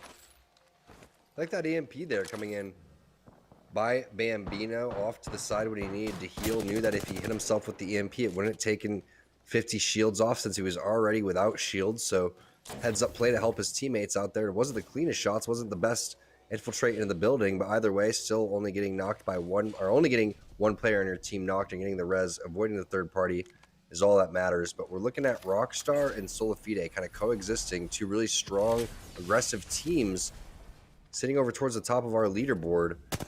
Typically, you would see them duking it out, but they're just having respect for one another, waiting for this end zone. And if we do have a very slow tree end zone, expect these teams to have a very interesting fight. Shame Assist, they're going to try to rotate towards that top-hand side. We know how powerful that high ground above the bridge can be. You can own all that real estate, but when you're stuck down here, it's tough. You may have to even play underneath the train if a good team's gatekeeping you above. Yeah, they were in the process of recovering, healing up and getting back up to full here. So they might have gone into a small scramble just before we joined them, trying to climb up, take that high ground that we see it ahead of them. It's actually Pop-Tarts back here and basically fighting over control for that beacon building. Gentrifying is able to take out Casellos. That's a big development here. Team Pringles have lost out on him. They can, of course, recover that banner with the crypto if they want, but Hundreds, you know, he decides, yeah, he needs to tuck himself into a corner first. We'll be able to pick up the banner. We'll see if he hits that res, though. Pretty interesting portal there from Casellas. I'm not really sure what he's looking for. They're already in a great spot. There's no need to go and get crazy here, especially when you have the caustic, especially when you have the crypto. You're just going to continue to scan over and over again. I don't even think there was loot on the ground there, so very unfortunate there for stinking Hundreds that they're stuck without Casellas. We'll see, like you said, Jamerson, if they can get him back in the game, maybe get his loot back since it's in such a weird spot. But now we see what Solifade is doing, and they did get that kill that happened from Casellas' body, but now they're stuck on the outside of the building, which is very weird because you want to be on the inside here. You do have to avoid any caustics that try to take over your building, which is totally possible from this side. Meanwhile, while that's happening, I believe Shame Assist could come in third party and find their way over towards that area, but you see a defensive bombardment going right where they're at. Yeah, and so Solifide might be able to have a little room for breather here, thankfully, for that engagement. Now they're considering trying to possibly just push in onto this team. They know it's a two-man at the very least. No caustic barrels quite yet. Runs into one. Designful backs away off of this one now. We saw the heals being handed off as well. So their economy not the strongest as Crummy comes in, that third party from Rockstar. It was a 301 though. It looks like it was from range, but Gentrifying now taking a lot of damage, results of not sticking that res quite yet. He will, of course, get it at the end here and bring Designful back into this. Unfortunate for them that they don't have the gold. The backpack, here come the nades, the Kobe connects, and now here is Matt Pickett trying to punish them. They lose out on Crummy though throughout all of that. Unfortunately, that's going to slow them down. They do have the fast res with Rakanishu. Here's the bubble getting back into this, but that might mean they just back away and they don't punish Solifide. So shocked the res didn't come faster from Solifide, but fortunately for both teams, they're going to be able to reset again. Two very aggressive teams, so it's not surprising to see them go and try to poke and create opportunities for themselves, since they know they need to have a W here with some good kill points. But the reset coming through, and the heals look kind of short on the Solifide side. No batteries being popped immediately. You don't see any cells coming through, so they're being pressured from multiple angles. You have the caustic team inside, you have a team on the hill towards your left hand side, the west side, and then on the east side you have Team Rockstar just waiting to pounce. So it's a very difficult situation, and to me, the way that they're playing, Jamerson, seems like they want to get aggressive on the two-man inside, get their loot, and try to take over the building. They desperately need this loot, but they are slowed time and again by these barrels. Now just down to white meds, only syringes for Solifide here. We saw the cells being handed off earlier on and just Gentrifying hoarding them at this point, as we are now down to rationing our cells here. Don't know how much more heals they have, and with Hundreds not even healing, that just might mean that Pringles don't have any themselves. And so this push on to Pringles will not bear any fruit for them as well. So both teams now in a very, very, very dire situation, as at this point Hundreds still hasn't fully healed up yet. Is going to go ahead and start popping those syringes for now. Here's a fight though on the north side of the zone. Currently it's Cheeks trying to push up, but they're going to have Shame Assist in their way, I believe. There's another team behind them as well. The bubble has been used by them, and along with the port. Setting the cross angle is going to be Bertsky. He does get tagged As there we go. Finally, Rockstar get that push onto Sola Fide. Got the knock onto one at the very least. Zeinfeld will be the next one to fall. Gentrifying finally answers back, and he gets the thirst onto Crummy. Gets punished for that EMP out as well. As Rockstar, they'll have the opportunity to try and recover the banner and get the res right there outside of their building. Matt Pickett will get the thirst onto Designful now, and here we go. It's the rescue mission coming out from Matt Pickett. He does pick up the banner, and he will retreat. You have Rakinishu instantly popping that res as well, but it's about recovering his loot. I don't know if they're going to have an opportunity for that one, Tom. Well, he has no other choice, Jamerson. You're going to have to desperate towards that loot if you actually want to hold some ground in this lobby here. You can't be running around with just a white armor and an alternator or a Mozambique. So I guarantee Crummy ends up going back for that one. Pickett with some great sentinel shots really saved the fight there for Team Rockstar. Crummy is going to grab a gray armor and possibly something along the lines of a Havoc or whatever's inside that building. But Resulta is going to get back. Gentrifying did portal them out throughout all of that, and they are going to be without Designful. Not as lucky and fortunate as Team Rockstar to have that res directly where it was, but Crummy does make it back to his loot, grabs it, and they're going to get aggressive towards the top center area, trying to find a fight already, but Pickett has to be careful that he's not getting too aggressive. It's Noct coming in, 2 brains, 1 controller to take out Matt Pickett. There, completely disconnected on all sides of this ring right now. So Matt Pickett will just go ahead and bleed out. Crummy hasn't healed up yet either, as well as 2 brains, 1 controller have full control over the triangle for now. Pushing in is Noct. Getting some good hip fire shots onto Gentrifying, takes him out. The bubble has been used, and they will finish off Sola Fide. 2 brains, 1 controller looking for the comeback here. Regaining the high ground as Noct will heal up back up to full. We are now down to 8 squads. Rockstar left as a solo. It's Crummy who was just res back into this. Use that Q, but he's going straight into 2 brains, 1 controller. Seeing someone armor swap here. Almost got the 1 clip, but it's not enough. He will fall. Shame Assist taking this fight. It's this building that we saw a lot of fighting taking place over here. Team Razor, the one to go down now. Sunny Hero will push up with that Bloodhound. Does have to heal up, but luckily he's got that gold armor. Dirty almost taken out himself.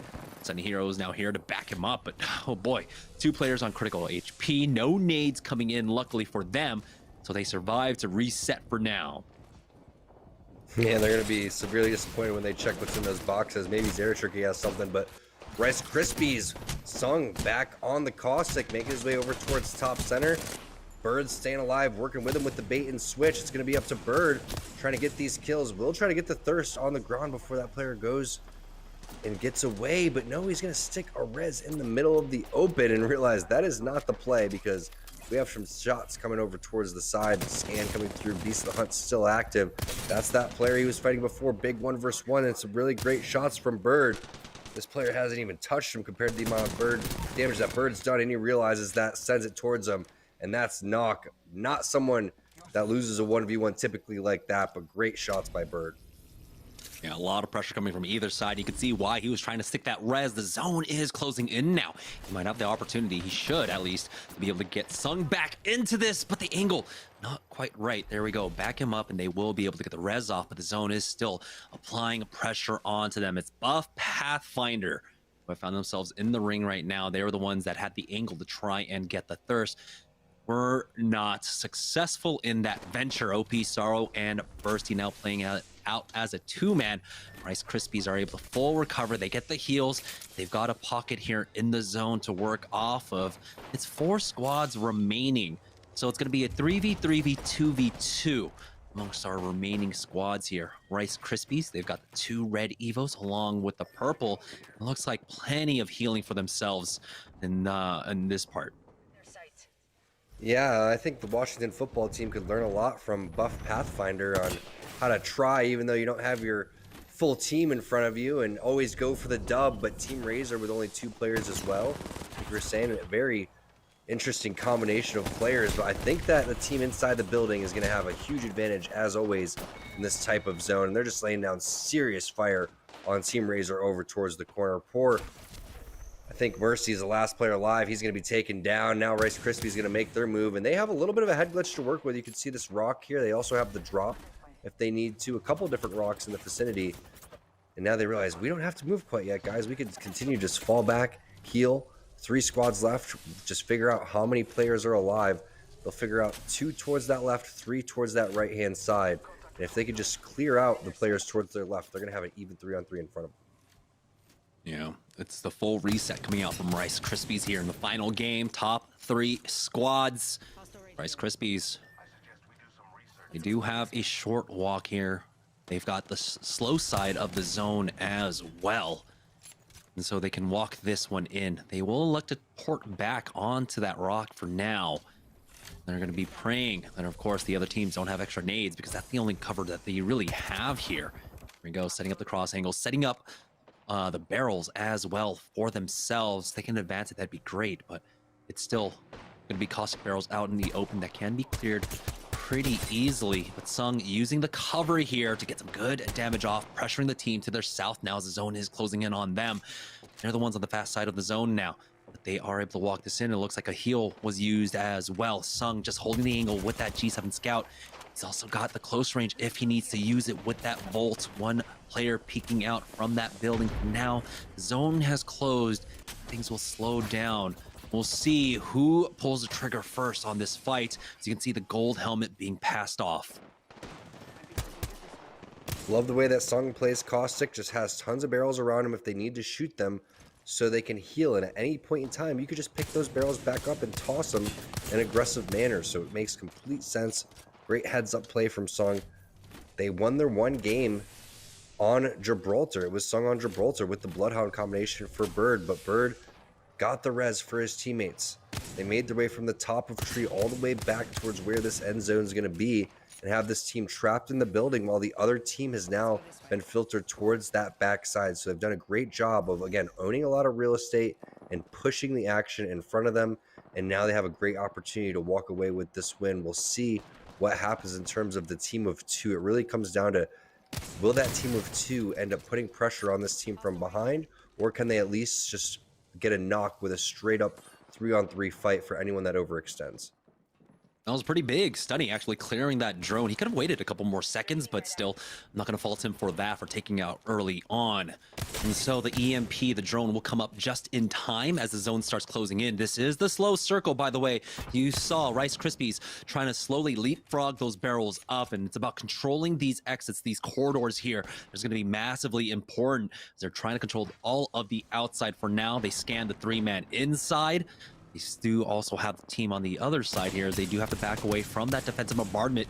Pete comes out from the Gibraltar. His arm shield has been cracked. As Stunny has been holding this angle with the wingman this entire time. As you can see, they're slowly pushing in with that. And that is the EMP. The drone came up just in time for that. They're not able to punish off of it. They create any openings for themselves, though. It's the roof fight now as Stunny forces them back. These wingman shots have been absolutely deadly coming up from him, and Rice Krispies want to end the day on one final win. Sunihiro gets the knock onto Bursty. That was the 2-man, by the way, and so they are finished off. It's a 3v3 now.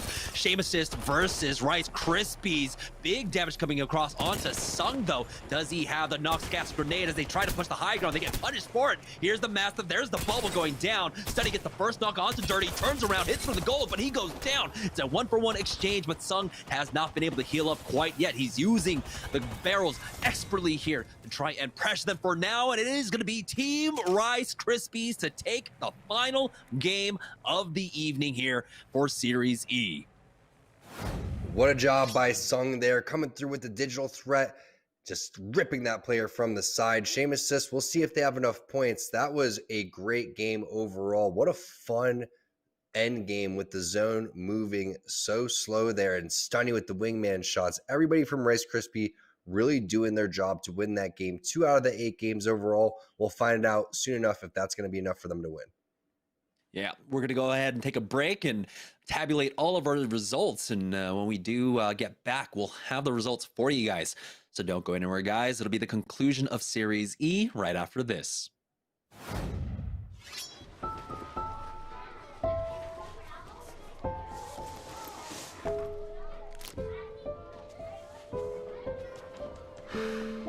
Hey, shake it, kiddo. Love Dad. Whoa.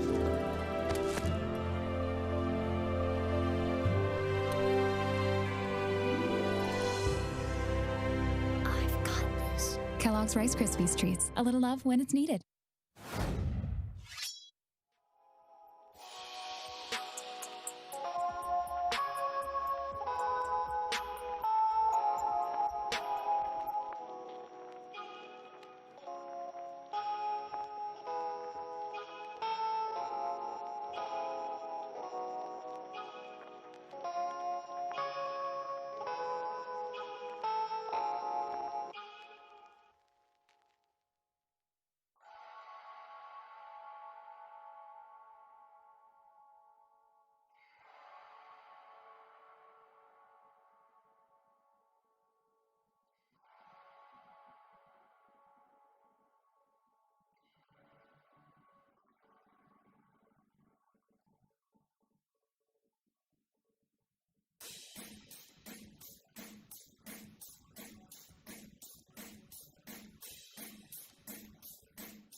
Welcome back, guys, to Series E, as we do have the final results of the evening for you. So let's go ahead with no delay. Take a look at the leaderboard to see who our top two are. And it is going to be Solafide narrowly eking out the victory, with Dudes Night Out coming in second place and Shame Assist. Oh, man.